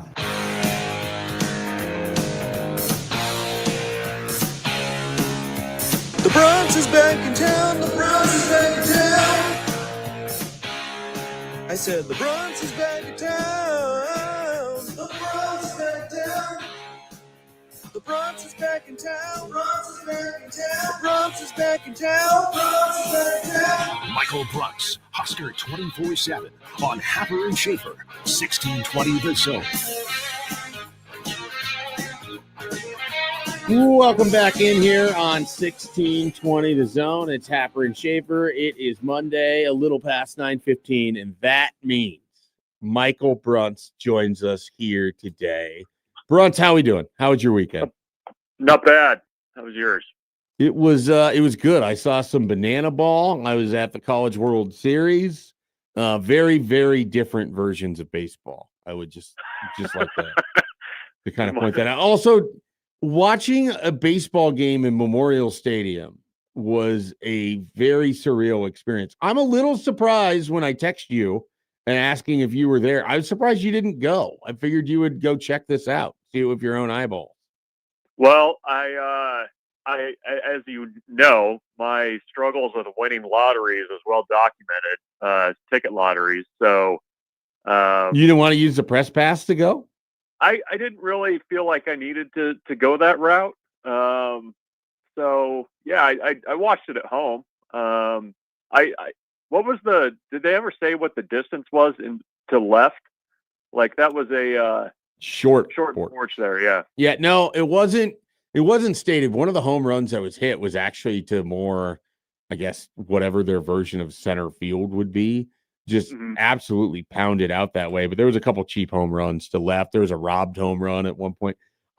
Maybe I misunderstood Savannah Bananas baseball, but I expected more offense out of this thing, Brumps. Oh, yeah. I would have expected it with the field being the way it was, but maybe not. I also wonder too. I mean, the firefighters hadn't played in a large stadium like that before.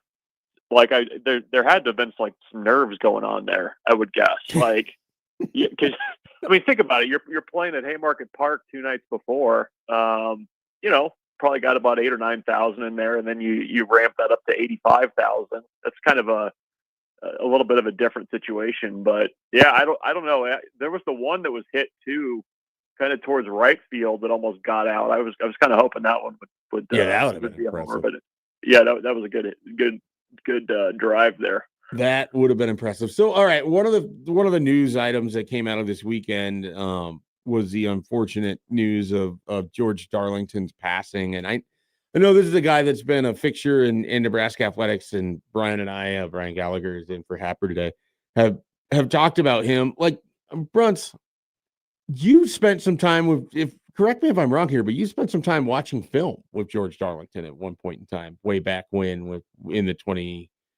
24/7 job.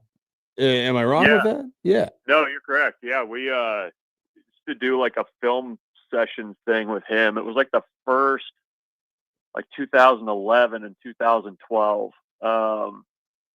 He would come over to Aaron Babcock's, sit in Aaron Babcock's basement. We'd go through game film, and it was entertaining and like certainly educational. Like start there, like learn more about football than you could have ever hoped to know. But what always just got me was his sense of humor was so fast and just like I think I have a moderately dry sense of humor, but like you couldn't match George Darlington. No, he was just like running circles around me. Whoa! With the dry humor during the film sessions, which I appreciated and definitely learned. Like I said, like just a ton from that. So, and yeah, I mean, you think about the players that he coached, a lot of the areas that he recruited, were really kind of critical to Nebraska's run in the 90s. And just somebody that, even up till last season was around the team a lot and was always at games up in the press box. So, it just a lot of kind of fond memories about that time. We got to spend watching film together. Yeah, it was always great watching him come into the press box because it was kind of like seeing a dignitary in the area. People would stop by and make sure they said hello to George and or coach or what have you. And so he was a fixture up there for the time of which I've been able to cover Nebraska football. And so our condolences to the Darlington family and all those affected and what a great career that he had as a Nebraska assistant. And like I said, just a fixture around Nebraska football these last handful of years. Brunt's kind of transitioning here to more current Nebraska football. I know that a lot was going on this weekend, and Nebraska picked up some commitments from the Kansas City area. I want to ask you about two guys that came in to visit, one also from the KC area and Kyler Kuhn, but then you have Barrett Kittrell, a in-state lineman. These are two offensive linemen. Nebraska seems to be battling Iowa. I know Missouri's involved a little bit as well. What do you think the chances are of Nebraska adding to its offensive line haul with at least one of these guys? Yeah, I mean, I think pretty good. I think when you look at kind of how Jeep Wade has, with Kuhn, kind of picked up the recruitment from where it was. I mean, I think Nebraska was always kind of a factor for him. But for him to kind of hit the ground running with it and keep Nebraska in it with, Missouri and Iowa, who had more of a head start there, I think kind of speaks to his ability to build relationships. With Kittrell, I think it was a little bit more of a fact finding type trip. How does Nebraska see him fitting into the offensive line? There had been some discussion about center. Definitely, can play guard. Nebraska also told him, look, we can see you playing anywhere across the line in their offense. And, I think kind of getting those questions answered was really important for him as he kind of sits down and goes through things. Certainly, Nebraska legacy, but I think Iowa's actually done a pretty good job of recruiting him and really kind of, making this a neck and neck battle. So I think what you're seeing, Mike, with this class too, is you're seeing Jeep Wade kind of reset the deck a little bit with that offensive line room. And, they did that somewhat last year with finishing off the class, and certainly Claude and Puma's made, pretty good impression already going through spring ball. But, you've got a number of guys in the program right now who are into their third and then sometimes fourth years that haven't really kind of stepped up and battled for spots in the two deep too much. And this class I think is kind of Nebraska's way to get some guys in the pipeline, to get them to start to develop them. You've got a few guys I think have the ability to play early in this class as well, but kind of remaking the room a little bit more and what Jeep Wade wants out of it. So I do think Nebraska's in a good spot for both. We'll see if they're able to kind of get it over the finish line. But if you're able to get one or both, I mean, you have to feel really good about what Nebraska did along the offensive line in this class, and certainly feel good about the direction of things going forward with Jeep Wade and Lonnie Teasley doing the recruiting there. Yeah, there's no question that when Jeep Wade and Lonnie Teasley got here, they looked at Nebraska's offensive line room, and whether it was the expected starters or your depth or what have you, it just wasn't to their liking. And so they have put as much resources and energy and effort into that as really anything else. And so I am kind of just curious, like when you get past the core group of expected starters, Brunts, who are those sort of depth guys that could have a big role this year for Nebraska? Because on one hand, it seems like you have you have Tyler Kanak, who's been involved for a while, and you have Gunnar Katula, who started games for you. But there's also those players where it makes me wonder, what does it actually look like for a Grant Bricks or for a Sam Sledge or for some of those guys? Like, I'm just curious what or who Nebraska turns to if some of the expected starting five ends up banged up or ineffective. Yeah, and that's kind of the thing is, ideally you wouldn't be going into the transfer portal every year having to find, 3 starting offensive linemen. And it's much more economical, I think, to grow your own and to kind of bring. Wait, those we're guys still talking along. about offensive line here? Yes, we are. Okay. All right, just We're making talking sure. about linemen. Just want to be sure. Yeah, but no, and I think Katula and Sledge are two guys that I think bear watching. Certainly Katula has the starting experience. Sledge last year, I think everybody kind of saw him as kind of like the center that was going to take over after Justin Evans, and then you go into the bowl game and Sledge played the second half at guard and looked okay there, I thought. So those guys can act as can play guard, can play tackle. A couple young guys that I'm kind of eager to hear more about going forward. Preston Taumua, who was a big recruiting win for Nebraska. You've got Gibson Pyle that's coming off of a knee injury. I'm eager to kind of see where he's at. And then Grant Bricks, that was also a really big recruiting win for Nebraska, beating out Oklahoma, K-State, a number of other top programs for him. And, he's a sophomore. That's kind of where you want to start to see guys make moves and kind of get more into the mix on the depth chart. So those are some of the younger guys I think I'm watching. But, in terms of just depth pieces, I think Katula is one to watch. And I think Sledge could be, a backup center, could be, in the picture at guard too. So those are kind of valuable guys to have when you can move them around like that.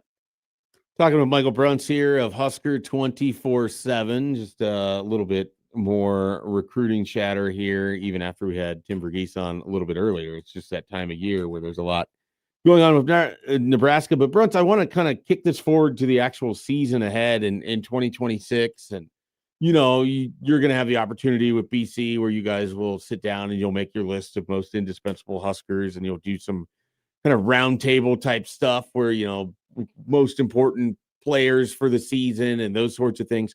I want to ask, as you look at this schedule, is there like a game you have circled where you feel like it's going to be important for Nebraska to conduct themselves or win this thing or what have you? Obviously, they want to win as many games as they can. But is there like a game that stands out that seems more critical than others as you look at this schedule and the way things lay out with those 3 games against Indiana, Oregon, and Ohio State? Yeah, I mean, if you're asking about games that are kind of like, the ones that are going to, there's always like 3 or 4 games that are essentially like coin flip type games that are going to decide the season. The one I go to, and maybe it's, maybe it's a little bit off the radar, but that road game at Rutgers feels very large. Is it because Isaiah Alvarez committed to Rutgers and didn't even visit Nebraska? Is that why you have this one circled as revenge for Daikiel Shorts? That's precisely why. Okay. The only reason I'm glad I solved that one quickly. Yes. Yeah, you sniffed it out. Where that game falls, it's a middle of November game. You generally can assume that Rutgers is going to have a fairly tough team. Nebraska's got the Friday night game at Illinois the week before, and the road games that are kind of big in my mind. It's Michigan State, it's Illinois, it's Rutgers. Can you get 2 of those? Can you get all 3? Those types of those are the games that I think are really going to define things for Nebraska, and then certainly you're taking your big swings at Oregon, Indiana, and Ohio State, but those are the games that Nebraska has not won with enough consistency, over the last 4 years and even back before that. And, you just got to, as a program, start winning games in November. And, I think that Rutgers game is going to be one of those, buckle the chin strap type games, where you've got to go in there and play good football and, hopefully come out with a win. But I think that one's big. That kind of 2-game stretch with Illinois and Rutgers, I think, is going to be pretty large. And certainly, with Ohio State and Iowa finishing up the month, you want to get off to a good start there. Yeah, I think that 3-game stretch, really starting with Washington, is going to tell you a big picture of what Nebraska football is under Matt Rule. Because if they're able to start 5-0, and then you have the 2 games against Oregon and Indiana, and you see where you are there, or maybe you don't start 5-0 and you've got to prove and you've got to win those games in that middle chunk, but you have those 3 games starting with that Washington home game, which for me just feels like the sort of game that it's time for Nebraska to prove that they can kind of win a game like that. And then you follow it up with a Friday in Champaign and then in Piscataway on the road back-to-back weeks. And we saw last year Nebraska gave away the chance to have that back-to-back road game where you win both of those with such a poor performance against Minnesota. That just feels like a critical part of the season. And then you have the 2 games left with Ohio State and Iowa. As you sort of break this schedule down, Bruntz, like have you and BC done the early predictions thing? Do you have a record at this point in time? This doesn't have to be your record in Sharpie. This can be a practice. No, we haven't yet. Probably should. Do a little temperature check there, but I don't know. I mean, I could get to 7-5. I think probably 6.5 is a pretty fair number. Yeah. So am I crazy for being very bullish that I don't see a world in which they I'd be shocked if they only won 5 games. I legitimately feel that way. Yeah. And I say this to people and they think I'm nuts. It would I don't know that shocked is the right word, but I think it would be it would definitely feel like you're stuck in neutral or going backwards at that point. So, yeah, I mean if you only win 5 games, you're definitely going backwards. There's no way for it to be anything else. It's a little bit too like I remember the discussion last year too was like to get to what was it 7-5 or whatever, like what does that actually look like in practice through the course of the whole season? I mean it would have been just a very long, slow finish, and it's kind of the same way this coming year. Like if you start out 4-1, 5-0, it's going to be a little bit of a what's the slog? Is that the best word? Slog's a good word. Over the last couple months there. So I don't know. I mean, I think I can get to 7 and probably start there. Okay. All right. Last thing for you here, Bruntz. Have you been watching any of the College World Series so far? Not a ton. All right. Would you be surprised to learn that Troy somehow finished 3rd in the Sun Belt with how they have hammered teams like Ole Miss and Florida? And then obviously Little Rock is a little bit different than those other 2, but that is a team that finished 3rd in the Sun Belt, and they look like they absolutely belong here right now. Yeah, no, I mean, I think I did watch a fair amount of them during the regionals, and it felt like one of those teams where you kind of let them hang around long enough, and I mean, they're talented. I mean, the Sun Belt's a pretty good baseball conference. And so it doesn't shock me. I mean, it's, you kind of got the Nebraska baseball comparison I can kind of make is it's a little Gabe Swanson-y, at the end of the year here, where you just kind of get hot. Certainly for Jay Boroff, that's this guy that was hitting like 139 coming into May and is now their Jay Broof, what they call him. Yeah, you can't get him out of the lineup. So, I mean, I don't know. Like it's postseason baseball. It's kind of weird things can happen when teams get hot or start playing with a little bit of confidence, and they certainly are. So, I don't know. I always think too. Sometimes the College World Series is its own unique animal in terms of crowd and handling. A lot of the stuff that's not on the diamond, and I think teams that sometimes weather that stuff a little bit, can pull upsets. And I think Troy's certainly one of those. And it's always kind of fun, too, when you get a darling like that at the College World Series, too. Yep. I lied. I do have one other thing. Nebraska baseball has picked up a few commitments here from the transfer portal. Anything particularly notable so far? Well, I mean, 2 pitchers and pair of hitters and, heavy. The thing that kind of stands out a little bit, I guess, is it's Power 4 experience that they've added.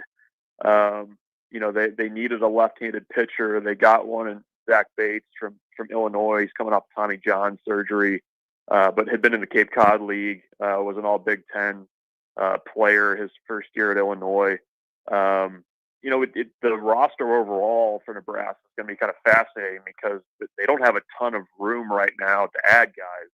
They have the potential to get hit by the draft a fair amount in July, but they added a big class of JUCO guys and high school guys, so they're having to be a little bit more selective, but definitely an emphasis on adding some power. That's kind of the through line with the two hitters they've added, and then finding guys that are at least in the situation of Cole Moore, who is at Iowa, a potential weekend guy. Because the pitching staff's going to look significantly different next season based on who they lose and kind of how the draft goes.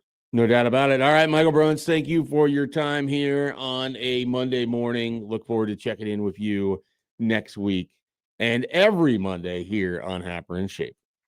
Sounds good. Take care. All right, that is Michael Bruns, who, as I mentioned, always here in the 9:15 spot on Mondays. Even when he's not, he's nice enough to basically like, hey, I completely forgot that I do this every Monday.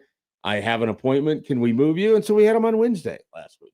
So, always adjust. He is. I don't know if you noticed yesterday. What ESPN threw on Thin Lizzy going to break one of the times. So I was thinking about him. I missed it. It was a nice little gesture. Yeah, that's from them. I tell you every time that I hear your voice warbling there with the Bruns is back in town, it just puts a smile on my face. I know it does. It's a great Joey Warcola original, and we are appreciative of it. All right, we're gonna take a timeout here on Happer and Schaefer. When we return, we finish up the show. We'll talk a little Packers football. We'll allow some Packers talk here amongst the Packers fans, and then we'll get our predictions in for what's going to happen today with the College World Series, which of course you can hear on 1620 The Zone.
Welcome back one final time here in the 9 o'clock hour and for the show with Happer and Schaefer. Brian Gallagher joining here today, filling in for Connor Happer. Brian, how was your experience as the first non-Mike to fill in on the Connor Happer? This was truly an honor. Truly an honor. Wow. Well, if I try to talk about this at home, my wife just says, yeah. And that's all I get. So anyway, it has been a joy, and being able to spread the power of cheese too is always handy. I'm proud to be able to. It's good when there's division in here.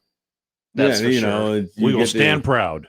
You get the opportunity here. I will allow for some Packers talk here in a bit, but appreciate you joining, filling in here today. You'll be over at the Omaha Baseball Village. People can see you, catch you over there today as part of our 1620 The Zone coverage of the College World Series.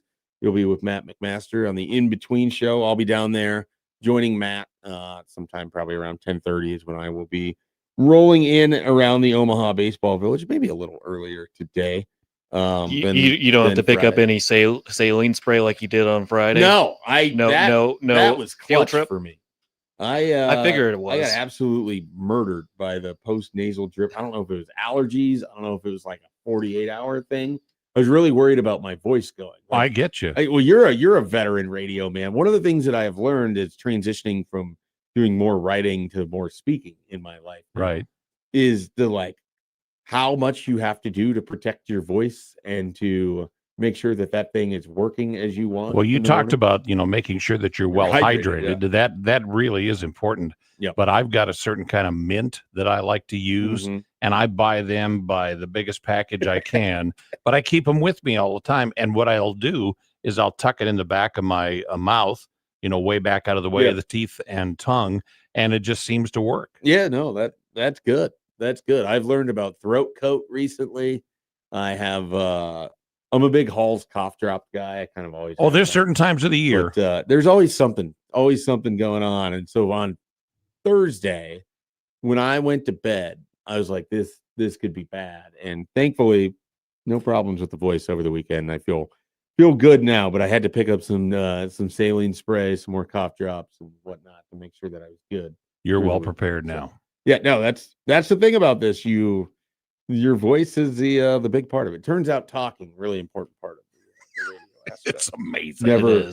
Never might have guessed that on my own, but here we are. So I mentioned you can get a little bit of Packers talk. So you feeling confident coming into the 2026 season? The only thing I'm concerned about, and I'll admit this right up front, is that if this trouble talk about running back Josh Jacobs is true, that's crushing because he really took charge last year and elevated their offense to another level and showed his great toughness and his ability to, be a threat out of the backfield catching. And they still need more receivers. They've been shorthanded, and I'd still like to see Devontae Adams somehow come back, but it's going to take a lot.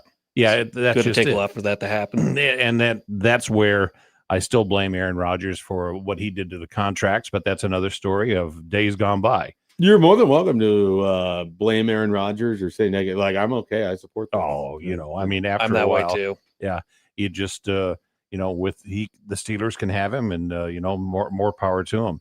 The biggest question I'm going to have now is because of the Hammond Bears. Are they going to get new uniforms? I had one of my golfing neighbors, who's a Bears fan, holler out last night that he was going to get my grandson a new Bears T-shirt, and I'm just trying to figure Hammond on. And I'm trying to wait and imagine Indiana's own Chicago Bears. I'm really not quite sure what's going to say, so I guess we'll find out when the package gets open.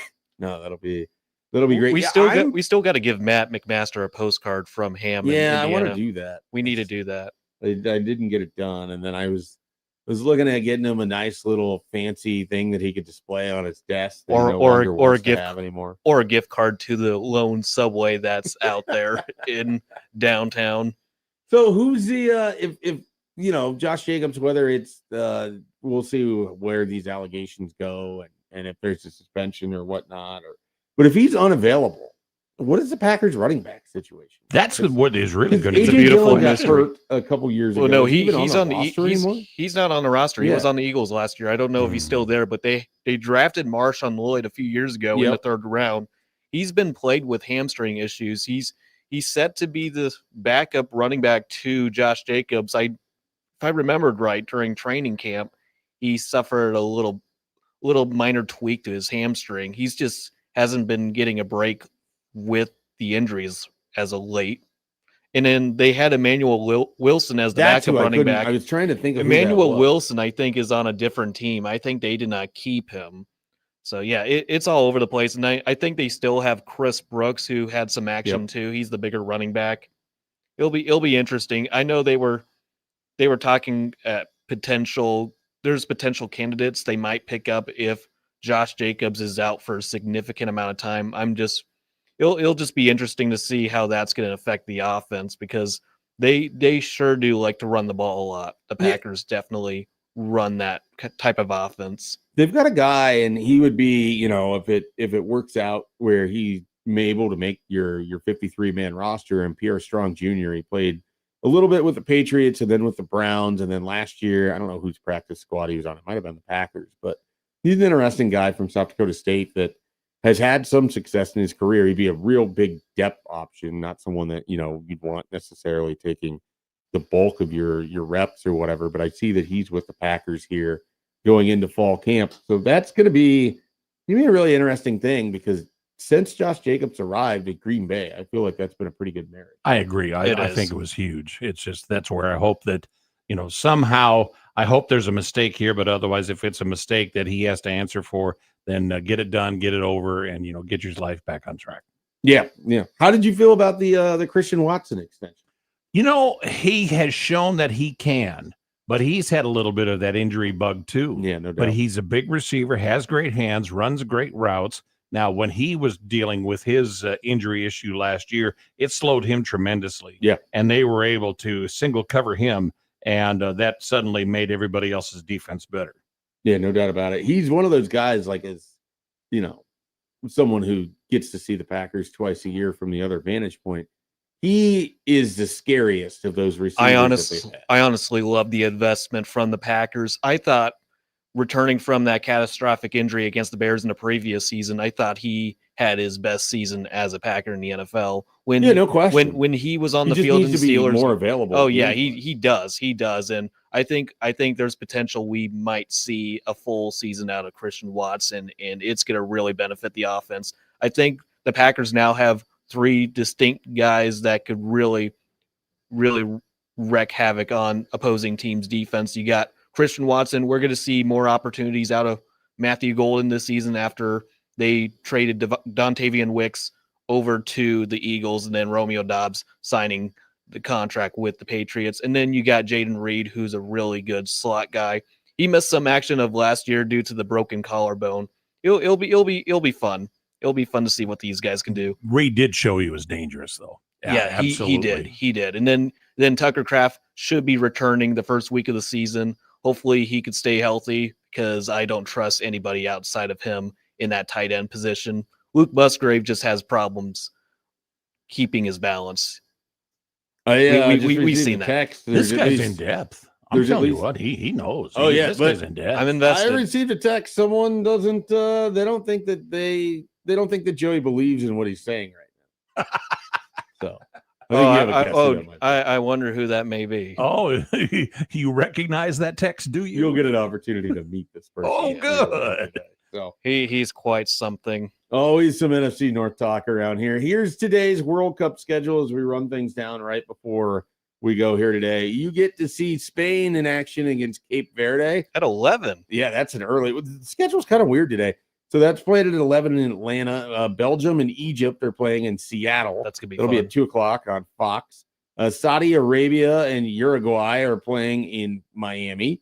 And then we have Iran versus New Zealand, and that'll be out there in Inglewood. I believe that's SoFi. Yeah, that's SoFi. Playing at SoFi or whatever the stadiums are called for the World Cup, since they can't have the corporate sponsors. So I think they call it LA Stadium or something. LA Stadium. Boston Stadium and Foxborough, even though it's 45 minutes away. I think Mercedes-Benz is changed to Atlanta Stadium. Or they? Yeah, that would have to be Atlanta. and It's then Hard dependent. Rock It's would be dependent Miami. on who owns the stadium, who's the sponsor of the stadium. They have to change to comply with the FIFA. Yep, which no is doubt about it. something different, something new for me. And then for the College World Series, we have Alabama, Texas. You got a pick here? You wanna throw a prediction? Just a blind dart? I think Bama comes back. All right, Alabama. So Texas gone, according to Brian. I like that. I agree. I do love it. And then Georgia, Oklahoma, the nightcap. Winner gets to go on in the winner's bracket. Loser gets an elimination game on. I got Oklahoma. You've got Oklahoma. Wow. As much as I wish I was thinking the other way, I think. Whoa, Oklahoma's that would better. be a stunner. All right, Oklahoma potentially 2-0. I'm going to go Georgia. I have Georgia winning it all, so I'm going to continue to ride the Bulldogs here. We're going to continue to ride on 1620 The Zone. More shows, more content, more everything at the Omaha Baseball Village as Middays with Matt takes over there. Of course, we'll have plenty of TWS coverage leading up to and including the games today. Brian, thanks for sitting in Thank here you. on 1620 on Happer and Schaefer. We'll be back tomorrow with a new special guest.